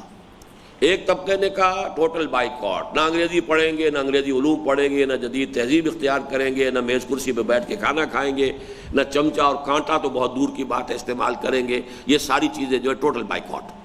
دوسرے طبقے نے کہا بھائی کرنا پڑے گا، اب دنیا کا معاملہ ہے، ہمیں اس طریقے سے، جیسا کہ میں نے آج تھوڑی دیر پہلے عرض کیا تھا کہ صرف پلے دار اور بہشتی بن کر رہ جاؤ گے، اور تو یہ کہ بہرحال نہ سرکاری ملازمتیں ملیں گی، نہ ان پروفیشن میں آگے جا سکو گے، تمہاری حیثیت کچھ نہیں رہے گی۔ تو گویا کہ ایک ڈائیکاٹمی ہو گئی، منقسم ہو گئی مسلمان قوم ہندوستان کے، ایک کا رخ ادھر، ایک کا رخ ادھر۔ اس کے بعد آج ہم نے مطالعہ شروع کیا کہ یہ فاصلہ بہت بڑھ جاتا، لیکن اللہ کے فضل سے پہلے علامہ اقبال آئے منصع شہود پر، اور ان کے ذریعے سے قومی تحریک کے اندر ایک مذہبی اور احیائی جذبہ پیدا ہوا۔ پھر ابوالکلام نے بڑی گھن گرج کے ساتھ حکومت الہیہ کی دعوت اور قرآن کی طرف رجوع کی دعوت جو ہے پورے ہندوستان کے پڑھے لکھے مسلمانوں کے طبقے میں پھیلائی، اور تیسری شخصیت مولانا مودودی کی آئی تھی۔ لہذا یہ کام جو ہو سکتا تھا وہ اب کس وجہ سے منقطع ہو گیا، لیکن جلد ہی یہ امید منقطع ہو گئی اور ہندوستان میں مسلمانوں کی قومی تحریک دوسرے بڑے حادثے سے دوچار ہو گئی۔ یعنی مولانا مودودی مسلمانوں کی قومی تحریک سے علیحدگی اختیار کر کے ہندوستان کی مسلمان قوم کے سواد اعظم سے کٹ گئے اور ایک دوسری راہ پر گامزن ہو گئے۔ اپنے رخ کی اس تبدیلی کی جو دو بڑی وجوہات مولانا نے بیان فرمائی ہیں وہ انہی کے الفاظ میں سنیے۔ یہ مولانا مودودی کی بڑی بارکۃ الآراء جو تھی کتاب، مسلمان اور موجودہ سیاسی کشمکش، یہ 3 حصوں پر مشتمل ہوتی تھی، حصہ اول، حصہ دوم، حصہ سوم۔ حصہ سوم کا جو دیباچہ ہے، جب مولانا نے ٹرن لیا کہ اب میں اس مسلم نیشنلزم کے ساتھ مزید تعاون نہیں کر سکتا، مسلمانوں کی قومی تحریک جس رخ پر جا رہی ہے، کچھ اسباب ایسے ہیں جو اب آگے آئیں گے جس کے بنا پر میں اس کے ساتھ نہیں چل سکتا، میں اس کے ساتھ تعاون نہیں کر سکتا، اب اس کا انہوں نے وجوہات بیان کی ہیں، اور وہ در حقیقت دیباچہ ہے سیاسی کشمکش حصہ سوم کا جو دیباچہ ہے، اس کے یہ اقتباسات ہیں۔ پہلی وجہ یہ تھی کہ اس نئی تحریک کے دور میں عامت المسلمین کی قیادت و رہنمائی ایک ایسے گروہ کے ہاتھ میں چلی گئی جو دین کے علم سے بے بہرا ہے اور محض قوم پرستانہ جذبے کے تحت اپنی قوم کے دنیاوی مفاد کے لیے کام کر رہا ہے۔ یعنی قیادت خالص سیکولر ہو گئی، دینی فکر نہیں، دینی علم نہیں، دینی عمل نہیں۔ دین کا علم رکھنے والا عنصر اس گروہ میں اتنا بھی نہیں جتنا آٹے میں نمک ہوتا ہے، اور اس قدر قلیل کو بھی کوئی دخل رہنمائی میں نہیں ہے۔ یہ میں نے کل بیان کیا تھا کہ تحریک پاکستان یا تحریک مسلم لیگ کی قیادت خالص سیکولر مزاج کے لوگوں جو پریکٹسنگ مسلمز نہیں تھے ان پر مشتمل تھی، قومی تحریک تھی۔ تو یہی بات مولانا کہہ رہے ہیں کہ پہلی مرتبہ میں الفاظ دیکھیے، بڑے زوردار الفاظ ہیں، میں دیکھ رہا ہوں کہ ہندوستان میں اس سے پہلے کبھی عام مسلمانوں کا اعتماد علماء دین سے ہٹ کر اس شدت کے ساتھ غیر دیندار اور ناواقف دین رہنماؤں پر نہیں جمع تھا۔ میرے نزدیک یہ صورتحال اسلام کے لیے وطنی قومیت کی تحریک سے کچھ کم خطرناک نہیں ہے۔ یعنی ایک تحریک تھی متحدہ قومیت، وطن کی بنیاد پر قومیت، ہندوستان میں رہنے والے سب ایک قوم ہیں، ہندو ہوں، مسلمان ہوں، سکھ ہوں، پارسی ہوں، یہ کانگریس کا موقف تھا، اور اس کی تائید ہو رہی تھی بالواسطہ کہ جو علماء کے طبقے سے ہو رہی تھی، مولانا مدنی اور مولانا ابوالکلام آزاد اور پوری جمعیت علماء ہند۔ تو اس کے خلاف پہلے مولانا مودودی نے تنقیدیں کی، اسی وجہ سے قومی تحریک میں ان کا خوش خیر مقدم کیا گیا اور ان کو استقبال کیا گیا، ان کو سراہا گیا۔ لیکن اب وہ یہ کہہ رہے ہیں کہ اس کے اندر اس درجے بات آگے بڑھ گئی ہے اور دین سے اس کی علیحدگی جو ہے قیادت کے اعتبار سے اس قدر ظاہر و باہر ہے کہ اب میرے ساتھ مزید اس کے ساتھ تعاون کرنا ممکن نہیں. اور اب یہ مسلم قوم پرستی بھی کم خطرناک نہیں ہے وطنی قوم پرستی کے مقابلے میں. یہ مولانا کا موقف ہے، اس کو سمجھ لیجئے. میرے نزدیک یہ صورتحال اسلام کے لیے وطنی قومیت کی تحریک سے کچھ کم خطرناک نہیں ہے. اگر ہندوستان کے مسلمانوں نے دین سے بے بہرہ لوگوں کی قیادت میں ایک بے دین قوم کی حیثیت سے اپنا علیحدہ وجود برقرار رکھا بھی، جیسا کہ ترکی اور ایران میں برقرار رکھے ہوئے ہیں، تو ان کے اس طرح زندہ رہنے میں اور کسی غیر مسلم قومیت کے اندر فنا ہو جانے میں آخر فرق ہی کیا ہے؟ دیکھیے، اب آپ اس کے اندر جذبات کی شدت تو محسوس کر سکتے ہیں، وہ میرا بھی ایک پوائنٹ آف ویو ہے اس میں، لیکن یہ کہ بات تو 100% درست ہے اصولی اعتبار سے کہ مسلمان اگر علیحدہ قوم ہے تو وہ اسلام کی وجہ سے ہے. اسلام ایک دین ہے، ایک مذہب ہے، اس کے عقائد ہیں، اس کے شعائر ہیں، اس کی عبادات ہیں، اس کے تمام چیزیں، اس کی اپنی تہذیب ہے. اب ان تمام چیزوں سے تو قطع تعلق ہو جائے، نہ وہ شاعر دین سے تعلق ہے، نہ علم دین سے تعلق ہے، نہ ان تمام چیزوں سے کوئی تعلق ہے، نہ عبادات کے ساتھ کوئی معاملہ ہے، اور ایک قومی تحریک لے کر چل رہے ہیں، تو وہ ایک قوم جو ہے وہ اگر اپنے وجود کو علیحدہ برقرار رکھ بھی لے جبکہ اس کا جو ہے دین کے ساتھ کوئی رشتہ نہ رہا ہو، جیسے ترکی میں ہو گیا تھا، اور صحیح لکھا ہے مولانا نے اس زمانے میں. اب یہ تحریر ان کی 1939 کے آس پاس کی ہے جو اس وقت میں آپ کو سنا رہا ہوں. اس وقت کے ترکی کو ذہن میں رکھیے کہ یہ مصطفیٰ کمال پاشا کا دور ہے. 1938 میں انتقال ہوا مصطفیٰ کمال پاشا کا بھی اور علامہ اقبال کا بھی. میری عمر اس وقت 6 برس تھی، اور کبھی کبھی میں حیران ہوا کرتا ہوں کہ اس وقت جیسا کہ میں نے عرض کیا ہے کہ قومی زندگی کے حالات کچھ ایسے تھے کہ بچپنے ہی سے بڑا شعور جو ہے ڈیولپ ہو جاتا تھا. مجھے اب بھی یاد ہے کہ علامہ اقبال کی موت کو بھی اور مصطفیٰ کمال پاشا کی موت کو بھی میں نے ایک ذاتی صدمے کی حیثیت سے محسوس کیا at the age of 6 years. اس درجے اس وقت جو ہے شعور مسلمانوں کا جو ہے عام سطح جو ہے شعور کی اتنی بلند ہو چکی تھی. 32 کی میری پیدائش ہے، 38 میں ان دونوں کا انتقال ہوا. تو ظاہر بات ہے کہ مصطفیٰ کمال پاشا نے ترکی کو جس رخ پر ڈالا، خالص سیکولر، عربی زبان کے اوپر پابندی، عربی اذان پر پابندی، لباس جو ہے یورپین لازم، پردے اٹھا دیے، برقعے جلا دیے، یہ سارے کام جو کیے کہ تمام، اور رومن لا کو لا کر پرسنل لا میں بھی، یعنی یہاں تک کہ ذاتی نکاح طلاق کے معاملات میں بھی رومن لا کو لا کر نافذ کر دیا. اسلام کا نام و نشان مٹانے کی کوشش کی ہے مصطفیٰ کمال پاشا نے. تو مولانا جو کہہ رہے ہیں وہ ٹھیک کہہ رہے ہیں کہ اس طرح سے ایک نام کے مسلمان قوم دنیا میں رہ بھی جائے تو حاصل کیا ہوگا اگر اس کا اسلام سے تعلق نہ رہے. تو ہمیں تو مسلمان قوم کے ساتھ جو تعلق ہے وہ اسلام کے حوالے سے.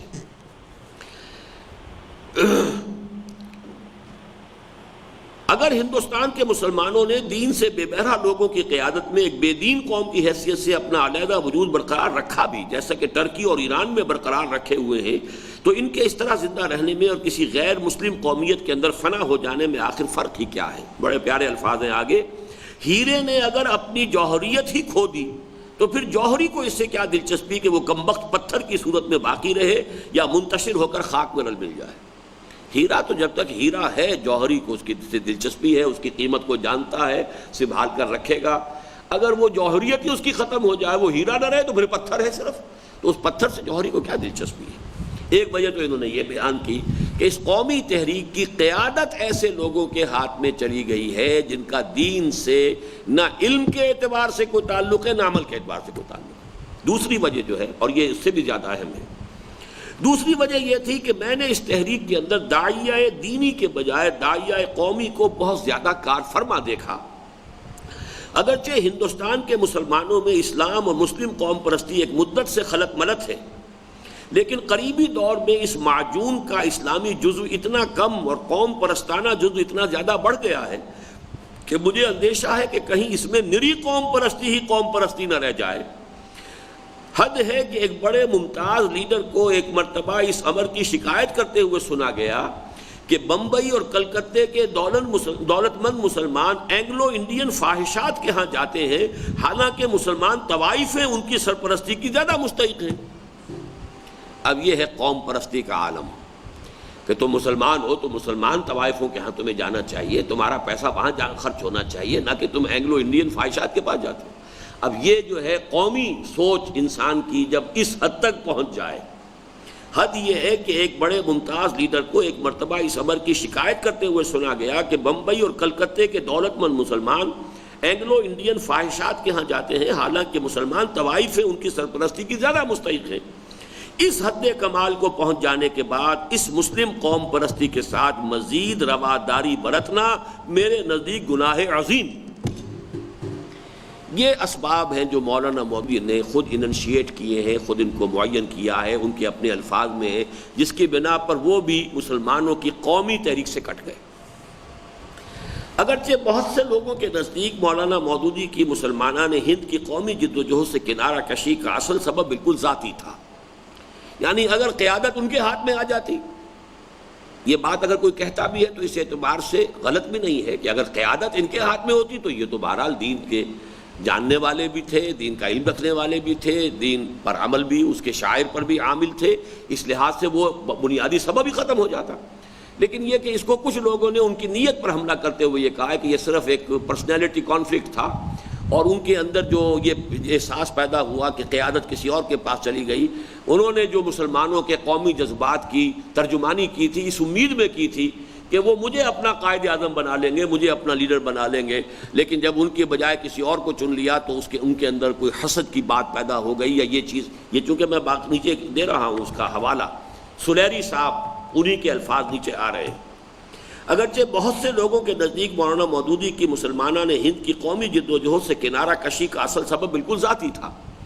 چنانچہ ان کی ترجمانی کرتے ہوئے متذکرہ صدر کالم نویس صاحب زید سلیری صاحب تحریر فرماتے ہیں، مولانا نے تحریک پاکستان سے اپنی کنارہ کشی کا کبھی کوئی سبب بیان نہیں فرمایا۔ یہاں میں نے بریکٹ میں سوالیہ نشان لگایا ہے کہ یہ تو سوال پیدا ہوتا ہے کہ مولانا نے تو کیا ہے۔ میں نے خود جو ہے ان اس دیباچے سے وہ الفاظ نقل کر دیے ہیں کہ اس قومی تحریک سے میں ان دو وجوہات کی بنیاد پر علیحدہ ہو رہا ہوں، تو یا تو یہ جہالت ہے، لا علمی ہے، اور یا تجاہل عارفانہ ہے کہ ایک مسئلے کو انسان زیر بحث نہیں لانا چاہتا، اس کے خلاف کوئی آرگومنٹ دے گا تو ظاہر بات ہے کہ لوگ دیکھیں گے کہ آرگومنٹ قوی بھی ہے کہ نہیں، وزنی بھی ہے کہ نہیں، تو یہ ہو سکتا ہے کہ لوگوں کی لا علمی سے فائدہ اٹھاتے ہو، اس لیے یہاں صرف سوالیہ نشان میں نے لگا دیا ہے کہ یہ کویسچنیبل ہے یہ بات جو انہوں نے کہی ہے کہ مولانا نے تحریک پاکستان سے اپنی کنارہ کشی کا کبھی کوئی سبب بیان نہیں کیا، لیکن اس کی وجہ بہرحال تھی۔ اب یہ ہے سلیری صاحب کے اپنی رائے میں، اپنے تجزیے میں، اور بعدنا تعمل جو بات معلوم ہو جاتی ہے وہ یہ ہے کہ مولانا نے مسلمانوں کی جداگانہ قومیت کا پرچار اس امید میں کیا تھا کہ وہ اپنی قیادت انہی کو سونپ دیں گے، لیکن جب یہ واضح ہو گیا کہ مسلمانوں نے جس شخص کی صدا پر کان دھرا وہ بجائے ان کے قائد اعظم تھے، تو انہوں نے اس پورے نقشہ کار ہی کو تج دیا، گویا مولانا مودودی کی غداری کا اصل سبب خالص ذاتی تھا۔ یہ رائے ہے ان کی، میں نے اس کے اوپر جو اپنی رائے دی ہے وہ پڑھ لیجئے، لیکن اس وقت ہم اس بحث میں الجھنے کو صحیح لا حاصل سمجھتے ہیں، بلکہ ہمارے نزدیک مولانا نے سن 40-41 میں مسلمانان ہند کی قومی تحریک سے کٹ کر اپنے لیے جو کام تجویز کیا، یعنی قومی سطح سے بلند اور گروہی مفادات سے بالا ہو کر خالصتاً اللہ کے دین کی دعوت اور تبلیغ و اشاعت، اور وہ بھی خالص علمی و فکری انداز میں، وہ یقیناً قومی جد و جہد کے مقابلے میں بہت اعلیٰ اور عرفہ تھا۔ یہ میری رائے اس وقت بھی تھی اور اب بھی تھی کہ اگرچہ میرے خیال میں جو آگے ہم دیکھیں گے کچھ اقتباسات کے مولانا مودودی نے قومی تحریک پر جو تنقیدیں پھر کی ہیں، یہ تو سن 40 یا ابھی میں نے 39 کے آپ کو اقتباسات سنائے ہیں، اس کے بعد جب یہ تحریک بڑھی اور مولانا نے سن 41 میں جماعت اسلامی قائم کر لی، اب دو جماعتوں کا جو ہے نظام کا، ان کی سوچ کا، ان کے پروگرام کا، ان کے نقطہ نظر کا، ان کے نظریات کا تصادم ظاہر باتیں ہوتا ہے جب ایک ہی معاشرے میں دو چیزیں چل رہی ہوں۔ اگرچہ مین کرنٹ مسلم لیگ کا تھا، لیکن ایک چھوٹی سی سمجھ لیجیے لہر جو ہے وہ جماعت اسلامی کی بھی تھی، تب اس میں تصادم تو ہوتا ہے۔ اس تصادم کے ضمن میں جو مولانا کے تبصرے آئے ہیں وہ میرے نزدیک زیادہ تلخ ہیں، جیسے کہ میں نے کل مانا تھا کہ میرے اپنے تبصرے جو ہیں مولانا مودودی پر اس کتاب میں وہ بھی تلخ ہیں۔ وہ بات میں نرم انداز میں بھی کہہ سکتا تھا کہ بات وہی ہو لیکن الفاظ جو ہیں وہ نرم استعمال کیے جائیں۔ ایک طریقہ یہ ہوتا ہے کہ بات بھی اور ہو بھی الفاظ بھی سخت ہو، تو اب یہ چیز جو ہے جو میں نے کی غلطی، میرے نزدیک وہی غلطی مولانا مودودی نے کی تھی اس دور میں مسلم لیگ کی تحریک کے بارے میں۔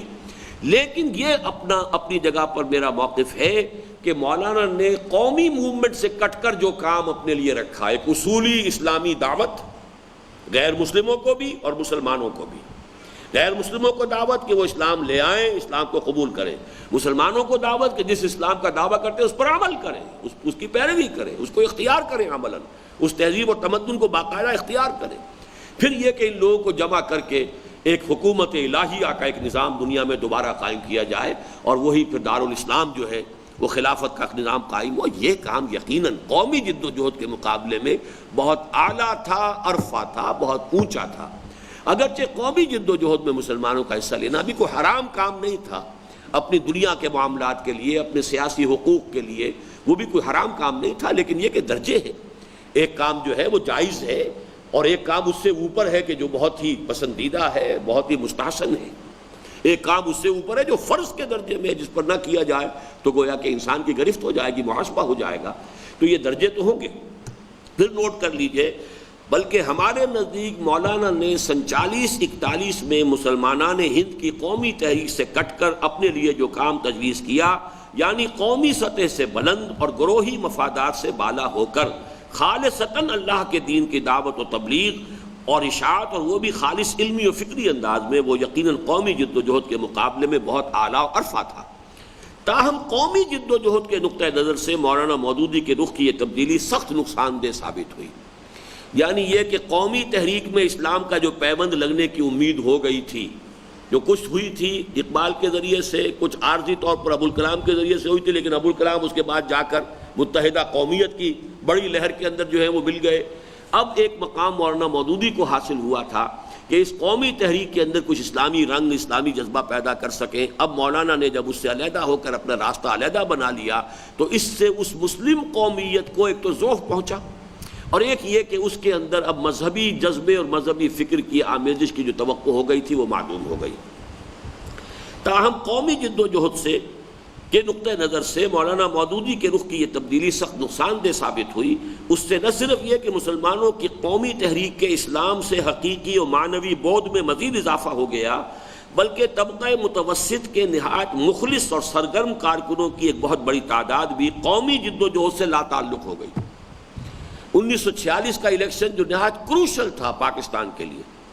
اس لیے کہ اس میں اگر مسلم لیگ جو ہے مسلمانوں کی فیصلہ کن طور پر نمائندہ نہ قرار پاتی تو پاکستان کے بننے کا سوال ہی نہیں تھا۔ اس میں بھی مولانا مودودی اور ان کے ساتھیوں نے حصہ نہیں لیا، ووٹ بھی نہیں دیا، یعنی اس درجے اس کے ساتھ جو ہے وہ علیحدگی رہی۔ ظاہر بات ہے جو لوگ آئے تھے ان کے ساتھ، ان میں مخلصین تھے، جو لوگ آئے تھے انہوں نے دین کو اثر نو اختیار کیا تھا، اپنی زندگی کے اندر اختیار کیا تھا، اپنے طرز بود و باش کو بدلا تھا، اپنے وضع قطع کو تبدیل کیا تھا۔ ان لوگوں کے اندر خلوص اور جذبہ جو ہے وہ بہت تھا۔ وہ میری کتاب جو ہے تحریک جماعت اسلامی، ایک تحقیقی مطالعہ، اس کے جو ایک حصہ ہے کہ جو دور اول سے بحث کرتا ہے، اس کا مطالعہ آپ بھی کیجیے، تو وہ ایک بڑی عظیم تحریک تھی، اس میں کوئی شک نہیں۔ لیکن یہ کہ ہر چیز کا ایک ہے اینگل آف ویو ہے، دینی اعتبار سے وہ کام بہت وقی ہو رہا تھا، لیکن قومی اعتبار سے نقصان دہ ہوا، قومی جد و جہد کے ضعف کا سبب بنا ہے۔ اگر جمعیت علماء ہند اور مولانا ابوالکلام آزاد اور مولانا مودودی یہ بھی اگر یہ سوچنے کے درجے میں، اگرچہ یہ ہمیں منع بھی کیا گیا ہے، ان کلمۃ اللہ تفتح عمل الشیطان، تو اب یہ کہ اس وقت یوں ہو جاتا تو یوں ہو جاتا یہ نہیں کہنا چاہیے، لیکن اپنی بات واضح کرنے کے لیے کہہ رہا ہوں کہ اگر اس وقت یہ قوتیں بھی مسلم لیگ کے جھنڈے تلے ہوتی تو پاکستان کی تحریک بہت زیادہ قوی ہوتی اور بہت بڑا پاکستان، زیادہ مستحکم پاکستان وجود میں آتا، ان دونوں صوبوں کی تقسیم بھی نہ ہوتی، اور اس کے بعد جو ہے یہ یعنی اس کی امید جو ہے بہت بلند ہوتی۔ لیکن یہ کہ بہرحال مسلم لیگ نے تنہا اس کام کو کیا، احرار ان کے مخالف، خاکسار ان کے مخالف، جماعت اسلامی ان کے مخالف، جمعیت علماء ہند کی بہت بڑی طاقت ان کے مخالف، نیشنلسٹ علماء اور جو کانگریس کے اندر کارکن تھے وہ ان کے مخالف۔ تو یہ جو تحریک تھی بہرحال اگر ان تمام عناصر نے بھی مسلمان قوم نے یکجہتی کے ساتھ یہ کام کیا ہوتا تو وہ تحریک زیادہ مضبوط ہوتی اور زیادہ بڑے اور وسیع حلقے میں پاکستان جو ہے وہ قائم ہوا ہوتا۔ یہ کشمیر کا مسئلہ بھی پیدا نہیں ہو سکتا تھا، اس لیے کہ یہ تو پنجاب کی تقسیم سے پیدا ہوا ہے، پنجاب کی تقسیم، اور اس کے بعد باؤنڈری کمیشن نے غلط فیصلہ دے کر اور کشمیر کو وہ راستہ دے دیا کہ جس سے ہندوستان کا تعلق جو ہے کشمیر کے ساتھ قائم ہو گیا، ورنہ یہ گرداسپور کا ضلع جو ہے جس سے راستہ گزرتا ہوا جاتا ہے، اگر یہ نہ ہوتا بھارت میں تو اس کا سوال ہی پیدا نہیں ہوتا کہ کشمیر کا راجہ کبھی سوچ بھی سکتا کہ وہ ہندوستان میں شامل ہو سکتا ہے۔ بہرحال 41 سے 47 تک کا عرصہ ہندوستانی سیاست میں حالات و واقعات کی انتہائی تیز رفتاری کا دور ہے، 6 برس۔ دوسری جنگ عالمگیر کے بعد ایک طرف خود انگریز نے یہ محسوس کر لیا کہ وہ اب زیادہ دیر تک ہندوستان میں اپنا تسلط برقرار نہ رکھ سکیں گے. اب یہ بھی بڑے اہم فیکٹرز ہیں، ان کو سمجھنا چاہیے. آزادی ہند جو ہے اور انگریز کا یہاں سے جانا، آیا یہ آزادی کی تحریک نے آزادی حاصل کی ہے یا اس میں کچھ خارجی عناصر زیادہ ان کا اثر ہے؟ اس کو اچھی طرح نوٹ کر لینا چاہیے. میرے نزدیک آزادی ہند کی تحریک، چاہے وہ کانگریس کی تھی چاہے مسلم لیگ کی تھی، یہ ہرگز اس قابل ابھی نہیں تھے کہ ہندوستان سے انگریز کو نکال دیتے. اصل سبب کیا ہوا ہے؟ دوسری جنگ عظیم کے بعد یہ برطانیہ کی سلطنت اتنی کمزور ہو گئی کہ وہ اپنے اتنے آؤٹ لائنگ ایریاز کو کنٹرول کرنا اس کے لیے ممکن نہیں رہا. بہت پھیلا ہوا علاقہ جو ہے، جس سلطنت کے اوپر کبھی سورج غروب نہیں ہوتا تھا، کہاں سے کہاں تک، اس سب کو کنٹرول کرنے کے لیے بھی کوئی طاقت درکار ہوتی ہے. دوسری جنگ عظیم کے دوران جو بھرکس نکلا ہے برطانیہ کا، اب اسے ریکنسٹرکشن کر کے خود اپنے پاؤں پر کھڑے ہونے کے لیے وقت درکار تھا. کجا یہ کہ اتنے آؤٹ لائنگ اور اتنے دور کے دراز کے علاقوں کو جو ہے وہ کنٹرول کر سکے. تو انہوں نے محسوس کر لیا تھا کہ ہم یہ کنٹرول اب زیادہ دیر تک برقرار نہیں رکھ سکتے. دوسری بات جو یہاں نہیں آئی ہے وہ اہم تر ہے کہ سیکنڈ ورلڈ وار سے پہلے امریکہ نان اینٹیٹی تھا، اس کی دنیا میں کوئی حیثیت ہی نہیں تھی. دنیا میں سب سے بڑی طاقت برطانیہ کی تھی. امریکہ تو اپنے ایک خول میں بند تھا. ایک وہ یوں سمجھیے گلوب کے بالکل دوسری طرف ایک ملک ہے، بہت بڑا خطہ زمین ہے، وہ اپنے ہی خول میں ہے، اپنے علاقے میں ہے، ایک ڈیولپمنٹ کر رہا ہے. اس کو ابھرا ہے آ کر دوسری جنگ عظیم میں، اس کے بھی آخری دور میں، جبکہ ان سب کا بھرکس نکل چکا، فرانس کا بھی اور برطانیہ کا بھی. اس کے بعد جو ہے چرچل نے جس طریقے سے کہ للکارا ہے امریکیوں سے، جا کر کہا ہے کہ یہ نہ سمجھنا کہ تم بچ جاؤ گے، اگر ہٹلر نے ہم سب کو ختم کر دیا تو پھر تمہاری باری بھی ہے. اس کے بعد سے وہ امریکی قوم کچھ بیدار ہوئی کہ ہمیں میدان میں آنا چاہیے، اور فیصلہ کن جو معاملہ ہوا ہے، جو جاپان بھی ختم ہوا ہے تو وہ امریکہ کے ایٹم بم سے ہوا ہے، اور اسی طریقے سے جرمنی کا بھی اگر بھرکس نکلا ہے تو وہ امریکہ کے ذریعے سے نکلا ہے. تو اس وجہ سے دوسری جنگ عظیم کے بعد ورلڈ سین پر ایک نئی طاقت ابھر کر آئی ہے، وہ امریکہ کی تھی، اور اس میں آزادی کی پشت پناہی کا جذبہ موجود تھا. یہ کولونیلزم جو ہے، کیونکہ ان کے تو کوئی مقبوضات کہیں تھے ہی نہیں، وہ تو اپنے ہی ملک کے اندر ایک بہت بڑا ملک ہے، بلکہ ایک بر اعظم ہے، اس کے اندر پورے مگن تھے، انہوں نے کہیں باہر جا کر کوئی فتوحات کی نہیں. تو یہ چیز جو تھی کہ دنیا میں دوسری قوموں کو، دوسرے ملکوں کو، کوئی اور قومیں، کوئی اور ملک جو ہے اپنا باج گزار بنائیں یا اپنے ان کا محکوم بنا لیں، یہ جو امریکن قوم کے اندر ایک فریڈم کا اور ایک ان کے لیے حقوق انسانی کا جو ایک تصور موجود تھا، اور وہ اس وقت بہت گہرا تھا، اس کے حوالے سے ان کی سپورٹ تھی اصل میں، جس کی وجہ سے جب امریکن جو ہے نامہ نگار آنے شروع ہوئے اور یہاں کی جو بھی جد و جہد ہو رہی تھی کانگریس کی، اس کو ہائی لائٹ کیا گیا امریکن پریس میں، اور وہ فوٹوگرافرز نے تصویریں شائع کی ہیں، تو دنیا کی تاریخ میں یوں سمجھیے کہ اس کا سب سے پہلا جو سب سے بڑا اہم نتیجہ نکلا وہ ہندوستان کی آزادی ہے. یہ دو فیکٹرز تھے جس کی وجہ سے ہندوستان آزاد ہوا. دوسری جنگ عالمگیر کے بعد ایک طرف خود انگریزوں نے یہ محسوس کر لیا کہ وہ اب زیادہ دیر تک ہندوستان پر اپنا تسلط برقرار نہ رکھ سکیں گے. دوسری طرف انڈین نیشنل کانگریس کے جھنڈے تلے ہندوؤں اور نیشنلسٹ مسلمانوں نے جد و جہد آزادی کو تیزتر کر دیا، اور تیسری طرف مسلمانان ہند کا سواد اعظم مسلم لیگ کے جھنڈے تلے حصول پاکستان کی جد و جہد میں مشغول ہو گیا. یہ تین فیکٹرز ہیں 41 to 47 6 ایئرز کے معاملے میں، یہ تین جو ہیں اس کے اہم ترین نکات ہیں. اس جد و جہد کے آخری زمانے میں بہت اہم نقطہ اب آ رہا ہے، توجہ سے پڑھیے.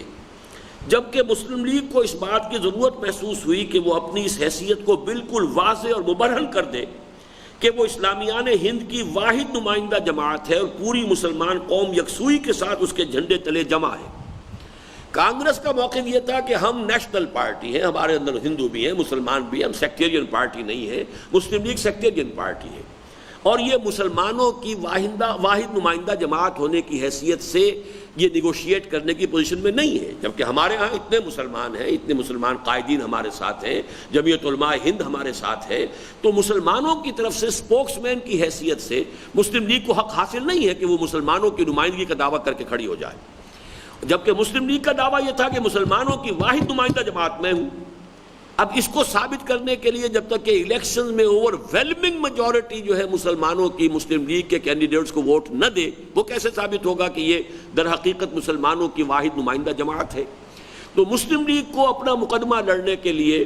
جس چیز کی ضرورت تھی وہ یہ تھی کہ وہ اسلامیان ہند کی واحد نمائندہ جماعت ہے اور پوری مسلمان قوم یکسوئی کے ساتھ اس کے جھنڈے تلے جمع ہے،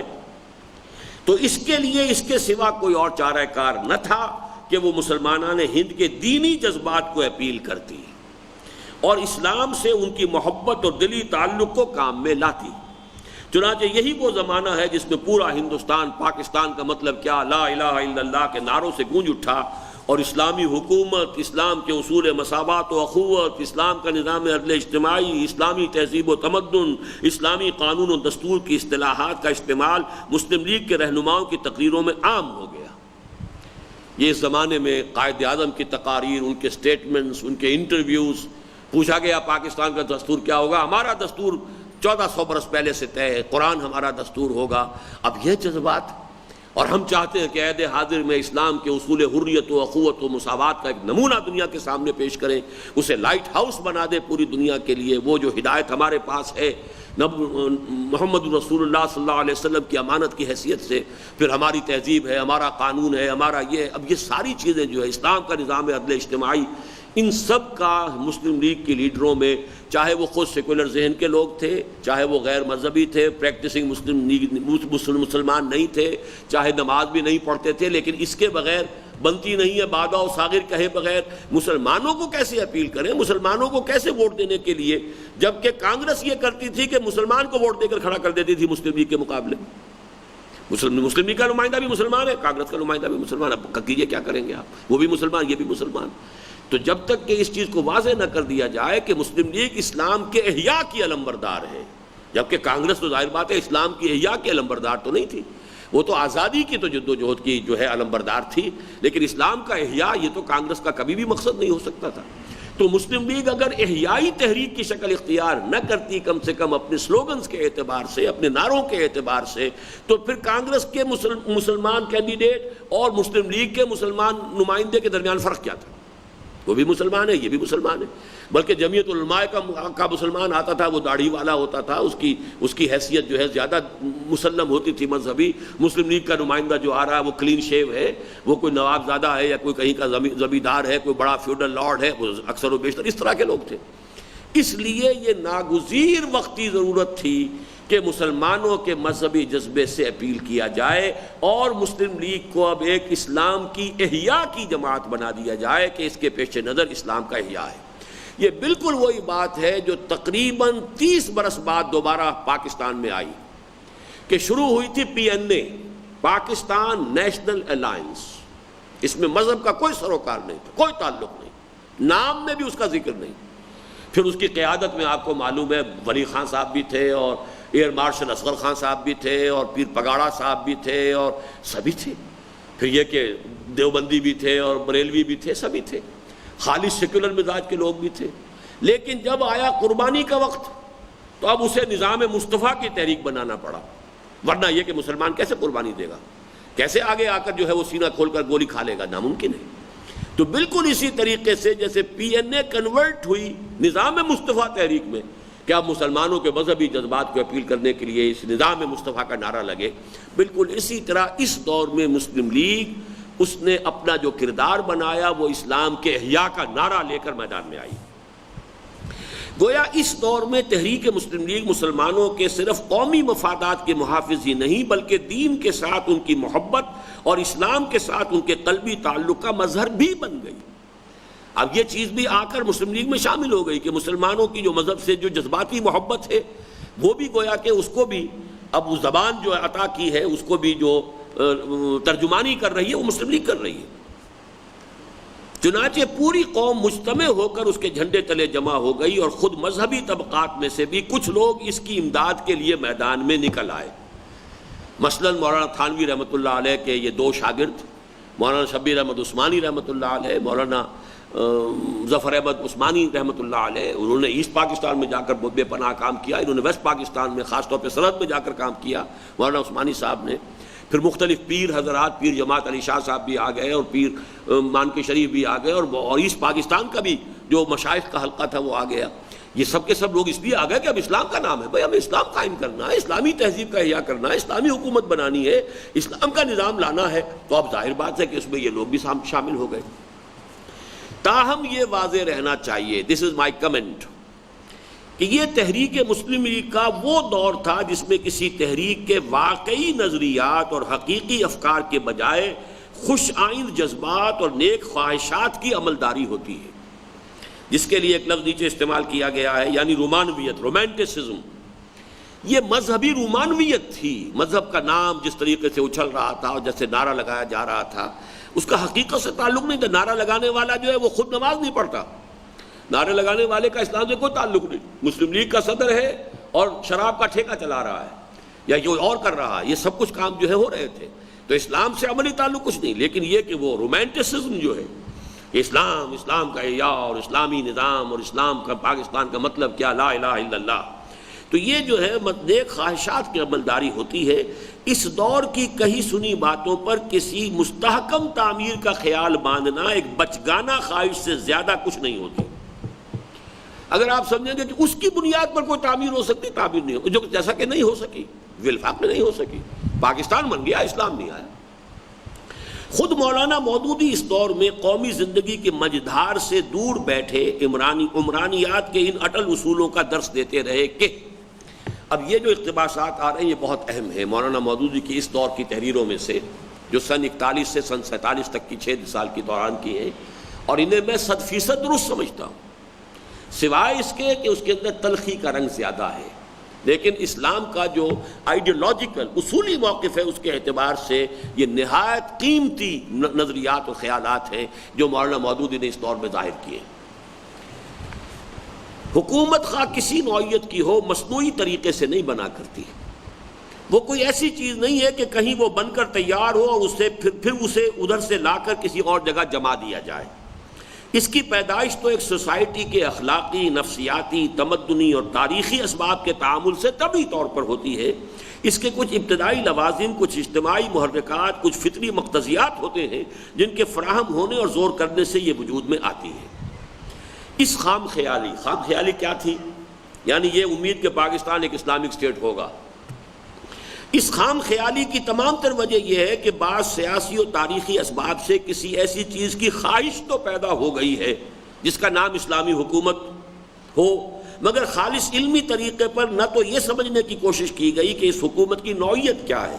اور نہ یہ جاننے کی کوشش کی گئی کہ وہ کیوں کر قائم ہوا کرتی ہے۔ بعض لوگ یہ خیال ظاہر کرتے ہیں کہ ایک دفعہ غیر اسلامی طرز ہی کا صحیح مسلمانوں کا قومی اسٹیٹ قائم تو ہو جائے، پھر رفتہ رفتہ تعلیم و تربیت اور اخلاقی اصلاح کے ذریعے سے اس کو اسلامی اسٹیٹ میں تبدیل کیا جا سکتا ہے۔ مگر میں نے تاریخ، سیاسیات اور اجتماعیات کا جب تھوڑا بہت مطالعہ کیا ہے اس کی بنا پر میں اس کو ناممکن سمجھتا ہوں۔ اب اس میں ہے شدت، ناممکن تو نہیں ہے، اس لیے کہ اسلامک اسٹیٹ اگر قومی اسٹیٹ قائم ہو جائے، یوں آپ کہہ سکتے ہیں کہ اس سے کوئی ہمیں آسانی حاصل نہیں ہوگی۔ ایک غیر اسلامی ملک کے اندر اسلامی قوم، اسلامی ریاست قائم کرنے کی جد و جہد، ایک مسلمانوں کے قومی ملک کے اندر، قومی حکومت کے اندر جد و جہد میں کوئی بنیادی فرق نہیں ہے۔ یہ کہنا تو صحیح ہے، 100% صحیح ہے، اس لیے کہ اسلامی حکومت قائم کرنے کے لیے تو پھر وہی بات کرنی پڑے گی کہ یہ مسلمان قوم جو ہے اس میں ایمان بھی ہے کہ نہیں، اسلام پر عمل بھی ہے کہ نہیں، اسلامی اخلاق بھی ہے کہ نہیں، اسلامی کردار بھی ہے کہ نہیں، ان کی اپنی گھر کے اندر کی زندگی اسلامی ہے کہ نہیں۔ جب تک پہلے ان کو نہ بنایا جائے، پھر وہ لوگ جمع ہوں اور پھر وہ باطل کے خلاف جہاد کریں، اس کے بغیر تو اسلامی حکومت قائم نہیں ہو سکتی۔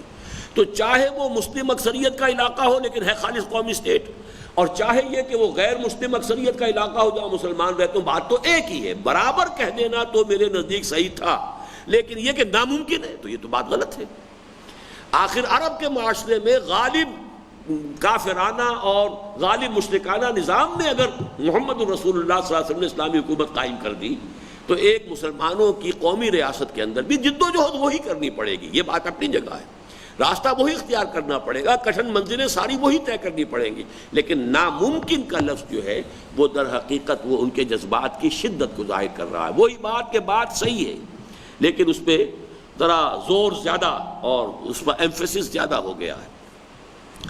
اور پھر جوں جوں قومی تحریک زور پکڑتی چلی گئی اور پوری مسلمان قوم کو اپنے دامن میں سمیٹتی چلی گئی، ان کی تنقیدیں بھی تلخ تر ہوتی چلی گئیں،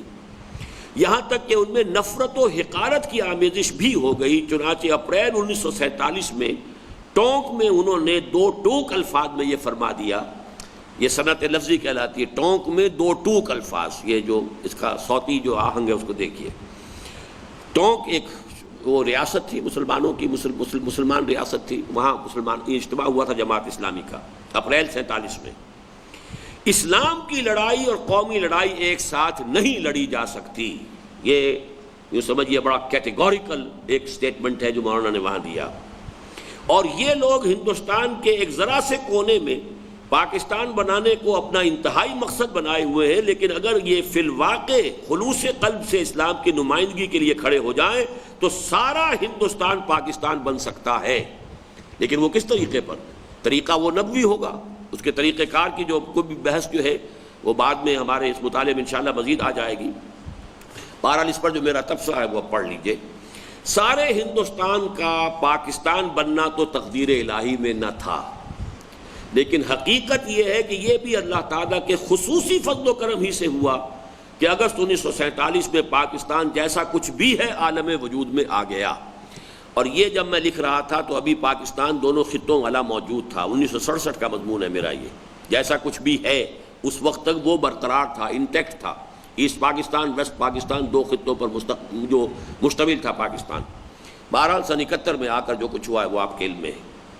واقعہ یہ ہے کہ پاکستان کا قیام عمرانیات اور سیاسیات کے طالب علموں کے لیے ایک معجزے سے کسی طرح کم نہیں ہے۔ ہندوستان کے مسلمانوں کی قومی تحریک میں ابھی ہرگز اتنی قوت اور بلبوتا نہ تھا کہ وہ انڈین نیشنل کانگریس کی صورت میں ہندو امپیریلزم کے چنگھاڑتے ہوئے افریط کی خواہشات کے علی رغم اپنے مقصد میں کامیاب ہوتے۔ کہاں کانگریس جیسی تحریک، کہاں مسلم لیگ، وہ بڑی آرگنائز تحریک، اس کے کارڈرز بڑے منظم معین کارکن، ان کے بہت سیلف لیس کارکن، ان کا ایک نظام جمہوری، یہ سارا جو ہے پھر پیسہ، ہندو کے پاس جو پیسہ تھا، تعلیم یافتہ زیادہ تھا ہندو ہم سے، کہاں مسلمان قوم منتشر، اور خود قائد اعظم کے الفاظ یہ کہ میری جیب میں کھوٹے سکوں کے سوا کچھ نہیں ہے۔ یہ حال جو ہے اس کا تقابل کیجئے، پھر کیسے پاکستان بن گیا؟ یہ ایک معجزہ ہے۔ کچھ لوگ اس میں انگریزوں کی سیاست کا دخل گردانتے ہیں، یا یہ ولی خان صاحب جو ہمارے ہاں ہیں، وہ ابھی حال ہی میں انہوں نے پھر وہی بات کہہ دی ہے، اس سے پہلے بھی وہ جاتے تھے لندن، اور انڈیا آفس کا ریکارڈ جب کھل گیا ہے تو وہاں سے کوئی خط نکال لائے، کسی وائس رائے کا کوئی خط نکال لائے۔ اب جو ان کی ہوتی تھی وائس رائے کی اور برطانوی حکومت کی جو آپس میں خط و کتابت ہوتی تھی، تو ایک دور ایسا یقیناً گزرا ہے کہ ہندوستان میں انگریز نے ڈیوائیڈ اینڈ رول کی پالیسی اختیار کی تھی، اس میں کسی شک و شبے کی گنجائش نہیں۔ ہندوستان میں اپنی حکومت کو برقرار رکھنے کے لیے انہیں اس بات کی ضرورت تھی کہ یہاں کے لوگ آپس میں لڑتے بھڑتے رہے، اگر متحد ہو جائیں تو ہمارا جلدی یہاں سے پتہ چاک کر دیں گے، لہذا وہ ڈیوائیڈ اینڈ رول ان کی پالیسی رہی، خاص طور پر کنزرویٹو پارٹی جو ہے اس کا ہمیشہ سے یہ انداز رہا ہے۔ تو اب اس کے ضمن میں کوئی خطوط چلے آ رہے ہیں، کوئی رپورٹس آ رہی ہیں، کوئی CID کے ذریعے سے کچھ کام کیا جا رہا ہے، تو وہ اب ریکارڈ، چونکہ ان کے ہاں تو یہ سارے ریکارڈ جو ہے 30 برس کے بعد جو ہے اوپن ہو جاتے ہیں، وہ کھل گئے سارے کے سارے ریکارڈ۔ اب یہ جاتے ہیں وہاں پہ مطالعہ کرتے ہیں، کہیں سے کسی خط کی نقل لے آتے ہیں کہ وہ انگریز وائس رائے نے جو ہے مسلم لیگ کی سپورٹ کی تھی، فلاں نے یہ کیا تھا۔ یہ ساری باتیں اپنی جگہ پر صحیح ہیں، لیکن یہ کہ دو چیزیں ایسی ہو گئیں اللہ تعالیٰ کے فضل و کرم سے کہ پاکستان جب قائم ہوا ہے اس وقت برطانیہ میں کنزرویٹو پارٹی کی حکومت نہیں تھی، لیبر پارٹی کی حکومت تھی۔ لیبر پارٹی کا کبھی یہ رول نہیں رہا تاریخ کے اندر، وہ ہندو کی ہم تھی اور مسلمانوں کی اور خاص طور پہ کانگریس کی نہایت دشمن لیبر پارٹی۔ ایٹلی کو ذاتی دشمنی، ذاتی نفرت تھی قائد اعظم کے ساتھ۔ پھر وائس رائے یہاں پر لارڈ ماؤنٹ بیٹن جو گاندھی کا چیلا اور جس کے جو تعلقات تھے نہرو فیملی کے ساتھ نہایت یوں سمجھیے کارڈیل، بلکہ اس کے ضمن میں کچھ الٹی سیدھی باتیں بھی کہی جاتی ہیں، کوئی سکینڈلز بھی ہیں، اس درجے انٹیمیٹ ریلیشنز جو ہیں نہرو فیملی کے اس ماؤنٹ بیٹن فیملی کے ساتھ تھے۔ ان حالات میں پاکستان کیسے بن گیا؟ جبکہ 3 مہینے پہلے گاندھی جیسے لیڈر نے کہا کہ پاکستان صرف میری لاش پر بن سکتا ہے، کیسے بن گیا؟ جبکہ خود قائد اعظم نے 1 سال پہلے سن 46 میں کیبنٹ مشن پلان کو تسلیم کر لیا۔ اس کے کیا معنی تھے کہ کم سے کم 10 سال تک علیحدہ پاکستان کا مطالبہ ختم،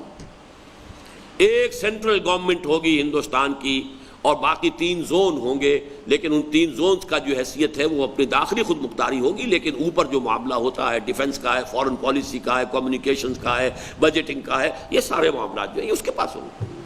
اور یہ قائد اعظم نے تسلیم کر لیا تھا۔ تو گویا کہ اگر امکان تھا تو یہ تھا کہ 10 سال کے بعد اگر کوئی زون علیحدہ ہونا چاہے گا تو اسے اس کا چوائس ہوگا۔ وہ نہرو صاحب یہ کہہ بیٹھے کہ پھر کون کسی کو علیحدہ ہونے دیتا ہے، تب قائد اعظم نے جو اس کو تسلیم کر لیا تھا پھر وڈرا کیا کہ اب میں پھر اس کا ساتھ نہیں دے سکتا۔ اس کا مطلب ہے کہ نیتیں ان کی پہلے سے خراب ہے۔ اگر نہرو چپ رہ جاتا تو پاکستان 1947 میں وجود میں آ ہی نہیں سکتا تھا۔ وہ تو کیبنٹ مشن پلان کے تحت ایک سینٹرل گورنمنٹ کے ساتھ 3 زون ہوتے، اور تینوں زونوں میں توجہ کیجئے کہ اگر یہاں پر پنجاب جو ہے اسی طریقے سے پورا کا پورا انٹیکٹ رہ کر ایک زون اور مرکزی حکومت کی شے حاصل ہوتی ہندو کو، مرکزی حکومت پہ ظاہر بات ہے کہ ڈومینیٹ کرنا تھا ہندو نے، تو یہاں کا ہندو جتنا ریسورسفل تھا پنجاب کا، جتنا مؤثر تھا، یہاں تو ویسے ہی یعنی یوں سمجھیے کہ مسلمان جو فکر ہے اور مسلمان جذبات کا جو ہے یہاں بالکل جو ہے نکال دیا جاتا، سراغ ہی باقی نہ رہتا، اس لیے کہ ہندو تو یہاں بہت مؤثر تھا، ہندو تہذیب بہت حاوی تھی۔ یہاں بڑا گوشت کہتے ہیں، گائے کا گوشت جو ہے وہ لفظ زبان پہ نہیں لاتے تھے، جبکہ یوپی میں گوشت کھانے والی شے جو ہے وہ ہوتی صرف یہ تھی کہ گائے کا گوشت جو ہے وہ اصل میں کھانے کی شے ہے۔ بکری کا گوشت تو کھاتے تھے بیمار لوگ، کسی کو دیکھا اگر یہ کہ وہ چھوٹے دکان جسے آپ چھوٹے گوشت کی دکان کہتے ہیں اس پر کھڑا ہے تو پوچھتے تھے خیر ہے، گھر میں خیریت ہے، یا آپ بکرے کا گوشت یا بکری کا گوشت لینے کا آئے ہیں، کیا وجہ ہے؟ اصل میں تو گوشت کھانا ہوتا ہے گائے کا۔ یہ تو وہاں کا معاملہ ہے مائنورٹی پروونس کا، اور یہاں یہ تھا کہ آج بھی بہت کم اس کو گھٹیا سمجھا جاتا ہے، اس کو عام طور پر جو ہے وہ کھانا پسند نہیں کیا جاتا، ہندو تہذیب کا اتنا غلبہ تھا۔ تو پاکستان کی جو بھی شکل بنی ہے یہ واقعتاً اگر نہرو چپ رہ جاتا تو نہ صرف یہ کہ اس وقت پاکستان قائم نہیں ہو سکتا تھا، بلکہ 100% صحیح بات اس نے کہہ دی تھی کہ ایک دفعہ قائم ہو جائے تو پھر کون علیحدہ ہونے دیتا، اور یہ صحیح بات تھی۔ ایک سینٹرل گورنمنٹ جو ہے، جیسا کہ آپ کو معلوم ہے آپ کے ہاں بلوچستان پر 2 مرتبہ بمبارڈمنٹ ہوئی ہے، بلوچستان کے اندر سیسیشنسٹ جو ہے رجحانات موجود رہے، ہمیشہ رہے، یہ لوگ تو پاکستان میں شریک ہونے کو بھی تیار نہیں تھے، ان کی اکثریت جو ہے ان بلوچ سرداروں کی، لیکن بہرحال وہ جیسا بھی ہوا اللہ تعالیٰ نے کیا ہے۔ پاکستان کا واقعہ یہ کہ پاکستان کا وجود میں آنا ایک معجزے سے کم نہیں، واقعہ یہ ہے کہ پاکستان کا قیام عمرانیات اور سیاسیات کے طالب علموں کے لیے ایک معجزے سے کسی طرح کم نہیں ہے۔ اس پر میں نے بڑی تفصیل سے بحث کی استحکام پاکستان نامی کتاب میں۔ ہندوستان کے مسلمانوں کی قومی تحریک میں ابھی ہرگز اتنی قوت اور بلبوتا نہ تھا کہ وہ انڈین نیشنل کانگریس کی صورت میں ہندو امپیریلزم کے چنگھاڑتے ہوئے افریت کی خواہشات کے اللہ رغم اپنے مقصد میں کامیاب ہوتے۔ کچھ لوگ اس میں انگریزوں کی سیاست کا دخل گردانتے ہیں، لیکن کبھی ابتدائی دور میں چاہے تحریک مسلم لیگ پر کسی انگریز گورنر جنرل یا وائس رائے کی نظر کرم رہی ہو، یہ بات بالکل ظاہر و باہر ہے کہ آزادی ہند سے متصلاً قبل اور خصوصاً برطانیہ میں لیبر پارٹی کے برسر اقتدار آ جانے کے بعد انگریزی حکومت کا رویہ مسلم لیگ کے ساتھ واضح طور پر معاندانہ رہا، اور ہندوستان کے آخری انگریز وائس رائے لارڈ ماؤنٹ بیٹن کے بارے میں تو سب کو معلوم ہے کہ وہ کانگریس کے اعلانیہ طرفدار اور مسلم لیگ کے سخت مخالف تھے۔ بنا بری اگر یہ کہا جائے کہ پاکستان کا قیام اللہ تعالیٰ کی ایک ایسی مشیت تھی جو ہندوؤں اور انگریزوں کی متفقہ مخالفت کے الرغم پوری ہوئی، تو اس میں ہرگز کوئی مبالغہ نہیں۔ نہ انگریز چاہتا تھا کہ ڈیوائیڈ ہو انڈیا اس وقت، اس سے پہلے کے لوگوں کے خیالات جو بھی رہے ہوں، وہ تو اپنی حکومت قائم رکھنے کے لیے مسلمانوں کو، ہندوؤں کو، سکھوں کو آپس میں لڑانا، یہ ان کی پالیسی تھی، ڈیوائیڈ اینڈ رول۔ لیکن یہاں سے جانے کی صورت میں اس کے ٹکڑے انگریز ہرگز نہیں چاہتے، کوئی سراغ نہیں ہے کہ ان کی یہ خواہش تھی، لیکن ان کی اس خواہش کے الرغم وہ چاہتے تھے متحدہ ہندوستان ہو۔ اور ہندو کا تو جو آپ کو معلوم ہے ظاہر بات ہے کہ تصور تھا ہی ہے کہ وہ تو اس کے لیے تو گویا کہ گو ماتا کی حیثیت ہے اس کی، بھارت ماتا جو ہے اتنی ہی مقدس جتنی کہ گائے، اور اس کے ٹکڑے کر دینا جو ہے گاندھی نے جیسے کہا تھا میری لاش پر ہوگا۔ اور یہ بھی آپ کے شاید علم میں ہو کہ جب آخر کار کانگریس نے گھٹنے ٹیک دیے، اور یہ تھوڑا سا لطیفے کے انداز کی بات ہے کہ جب انٹرم گورنمنٹ بنی ہے تو ہندوؤں نے جان بوجھ کر جو وزارت مالیات ہے، فائننس منسٹری، وہ مسلمانوں کو دی کہ یہ مسلموں کو حساب کتاب تو آتا نہیں ہے، یہ مار کھا جائیں گے، نہیں چلا سکیں گے، اپنی ہار مان لیں گے۔ لیاقت علی خان جو ہے فائننس منسٹر، مسلموں کو اللہ تعالیٰ نے 2 آدمی ایسے دے دیے، بیوروکریٹس تھے، ایک ہمارے عزیزوں میں سے تھے زاہد حسین صاحب مرحوم، وہ اس وقت تھے حیدرآباد دکن کے اندر، وہ وہاں کے وزیر مالیات تھے، اور ایک یہ جو ہمارے ملک غلام محمد، وہ بعد میں گورنر جنرل بھی ہوئے، یہ یوں سمجھیے. پھر چودھری محمد علی جیسا آدمی بھی سیکریٹریٹ کے اندر موجود تھا. انہوں نے لے کر اور اس طریقے سے اس کو چلایا ہے اور بجٹ پیش کیا ہے کہ ہندو دنگ رہ گئے. اور باقی ساری منسٹریز کا ناطقہ بند کر دیا کہ کوئی چپڑاسی بھی کہیں ملازم رکھنا ہے تو جب تک سینکشن نہ آئے اس وہ فائننس منسٹری کی چپڑاسی بھی نہیں رکھ سکتے. تنگ آ گئے جس کو کہتے ہیں, ناک میں دم جب کر دیا انہوں نے, تو تب تنگ آ کر کہا ہے نہرو نے اور پٹیل نے کہ اب کسی طرح ہو دفع کرو ان کو اور ملک تقسیم کرو, یہ ہمارے ساتھ جو ہے ان کا معاملہ نہیں ہو سکتا. لیکن ان میں یہ جرت نہیں تھی کہ گاندھی کے سامنے جا کر کہہ سکتے کہ ہم ڈویژن آف انڈیا آمادہ ہو گئے. They approached Mount Batten. You go اور کنونس کرو. باپو کے ساتھ ہماری ضرورت نہیں ہے کہ باپو کے سامنے جا کر ہم یہ کہہ سکیں کہ ہم ہندوستان کی تقسیم پر رضامند ہو گئے. We don't have the courage. Mountbatten گیا ہے, اس نے جا کر گاندھی کو پھر جس طرح سے بھی ہو سکا ہے راضی کیا ہے کہ ٹھیک ہے اس وقت اس کے سوا چارہ کار نہیں ہے. باقی اور کیا کچھ پٹیاں پڑھائی ہوں گی کہ بہت جلدی یہ ختم بھی ہو جائے گا اور یہ معاملات چلنے والے نہیں ہیں. لیکن اس وقت صورتحال ایسی بن گئی ہے کہ اس کے سوا چارہ کار نہیں ہے. اس لیے کہ انڈین جو آرمی تھی, برٹش آرمی, اس کے اندر مسلمان بھی بہت بڑا عنصر تھا مسلمان فوجیوں کا. اب یہ صورت اس حد تک پہنچ گئی ہے کہ ایک سول وار جو ہے بڑی شکل کے اندر یہاں ہو سکتی ہے. اس کے سوا اب چارہ نہیں ہے کہ تقسیم کو قبول کر لیا جائے. تو گاندھی سے تقسیم ہند کو منوانے کی جرت نہ نہرو میں تھی نہ پٹیل میں تھی. یہ کام کروایا ہے. یہ فریڈم ایٹ مڈ نائٹ, ایک فرینچ اور ایک امریکن آتھر کی یہ کتاب جو ہے 700-800 صفحے کی کتاب ہے, بہت ریویلنگ کتاب ہے. اس کتاب کو پڑھنے کی ضرورت ہے کہ معلوم ہو کہ کس طریقے سے یہ معاملات میں. میرے نزدیک یہ جو حالات و واقعات میں نے گنوائے ہیں, نہرو چپ رہ جاتا پاکستان نہ بن سکتا, یا کوئی اور سبب ہو جاتے. اگر یہ فائننس منسٹری نہ ملی ہوتی مسلمانوں کو تو بھی شاید پاکستان وجود میں نہ آتا, وغیرہ وغیرہ. لیکن یہ سب ہیں ہمارے اس دنیا کے اسباب ظاہری. اصل جو سبب ہے وہ کیا ہے کہ تاریخ میں بہت کم ایسا ہوا ہوگا کہ یوں سمجھیے کہ کم و بیش ہندوستان میں مسلمان اس وقت 10 کروڑ تھا, اور اس جماعت, اس کی ایک نمائندہ جماعت نے جس طریقے سے کہا کہ ہم چاہتے ہیں کہ اسلام کا بول بالا ہو, اور دعائیں مانگی. چونکہ میں تو خود کارکن تھا مسلم فیڈریشن کا, اور ہم دوڑ بھاگ کرتے تھے, اور ریلوے اسٹیشن پر حصار کے ہم کھڑے رہتے تھے کہ ٹرین آئے, اس میں نوائے وقت کے بنڈلز آئیں, ہم پہ دوڑیں اور لوگ پہنچائیں. یہ سارے کام نے کنارے لگائے ہیں. پاکستان کا مطلب کیا, لا الہ الا اللہ, یہ سارے مراحل سے میری نگاہوں میں سے, بلکہ میں خود ان میں سے گزرا ہوں.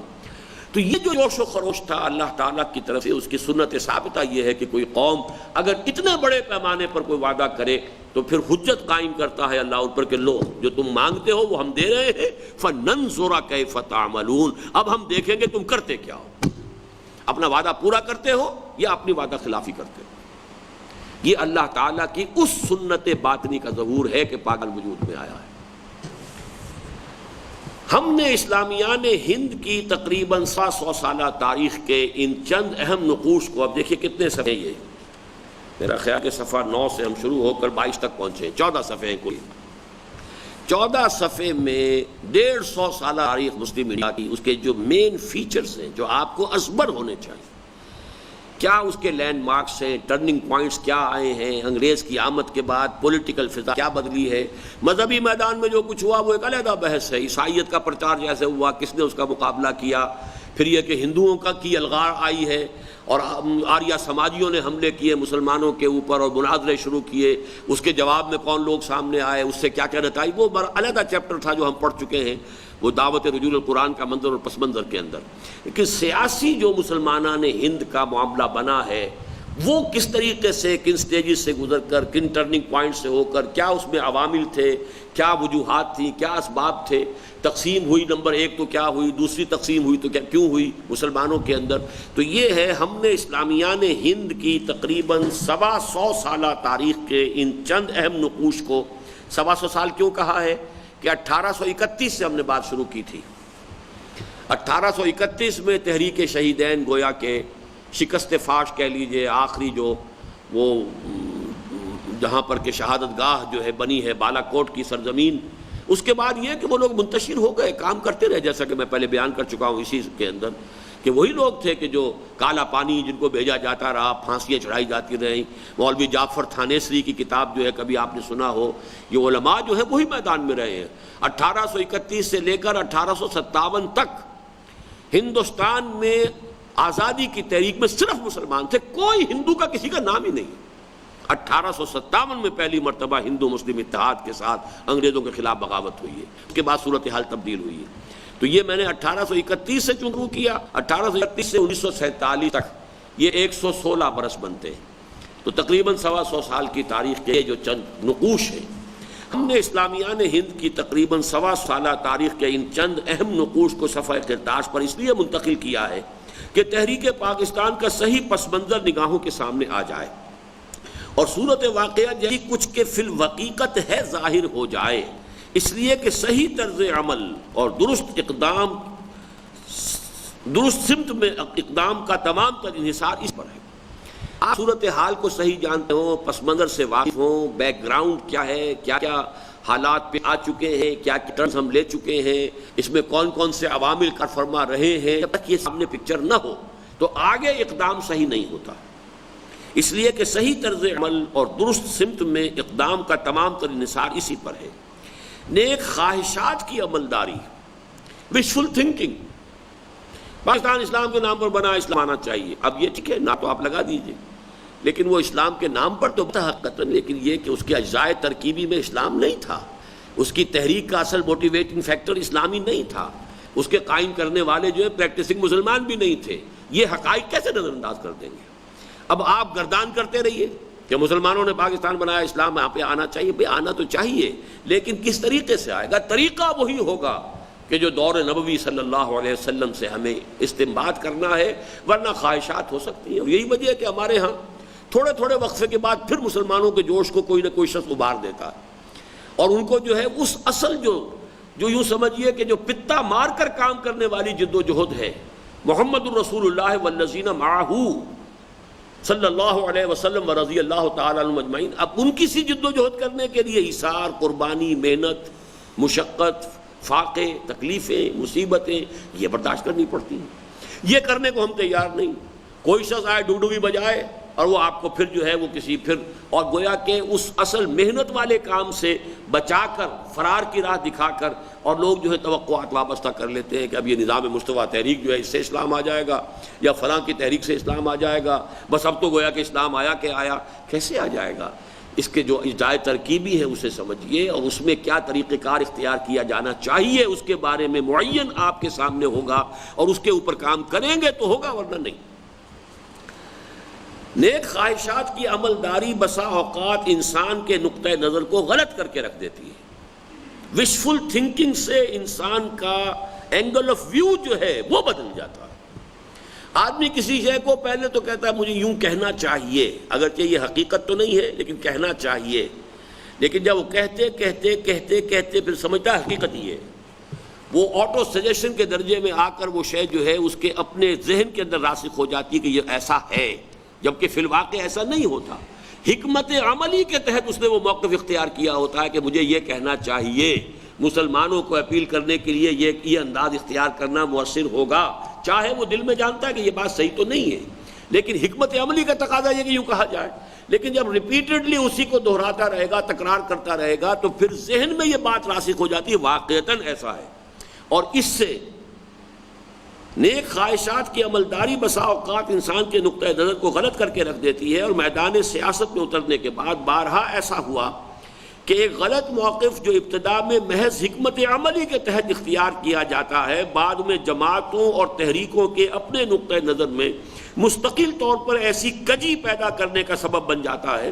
جو پھر اس کے گلے کا ہار بن جاتی ہے اور کسی طور سے پیچھا نہیں چھوڑتی۔ نتیجتاً بالکل مخالف سمت میں سفر کے باوجود یہ توقع برقرار رکھی جاتی ہے کہ بس اس موڑ سے آگے منزل ہے، مایوس نہ ہو، درراتا جا، اس الیکشن میں تو کام نہیں ہوا، اگلے میں ہو جائے گا، اس میں نہیں ہوا تو اگلے میں ہو جائے گا، اس میں نہیں ہوا تو فلاں شخص کے ذریعے نہیں ہوا، فلاں شخص کے ذریعے سے ہو جائے گا۔ یہ ساری جو ہے وہ نیک خواہشات کے گرد جو ہے قوم ریپیٹڈلی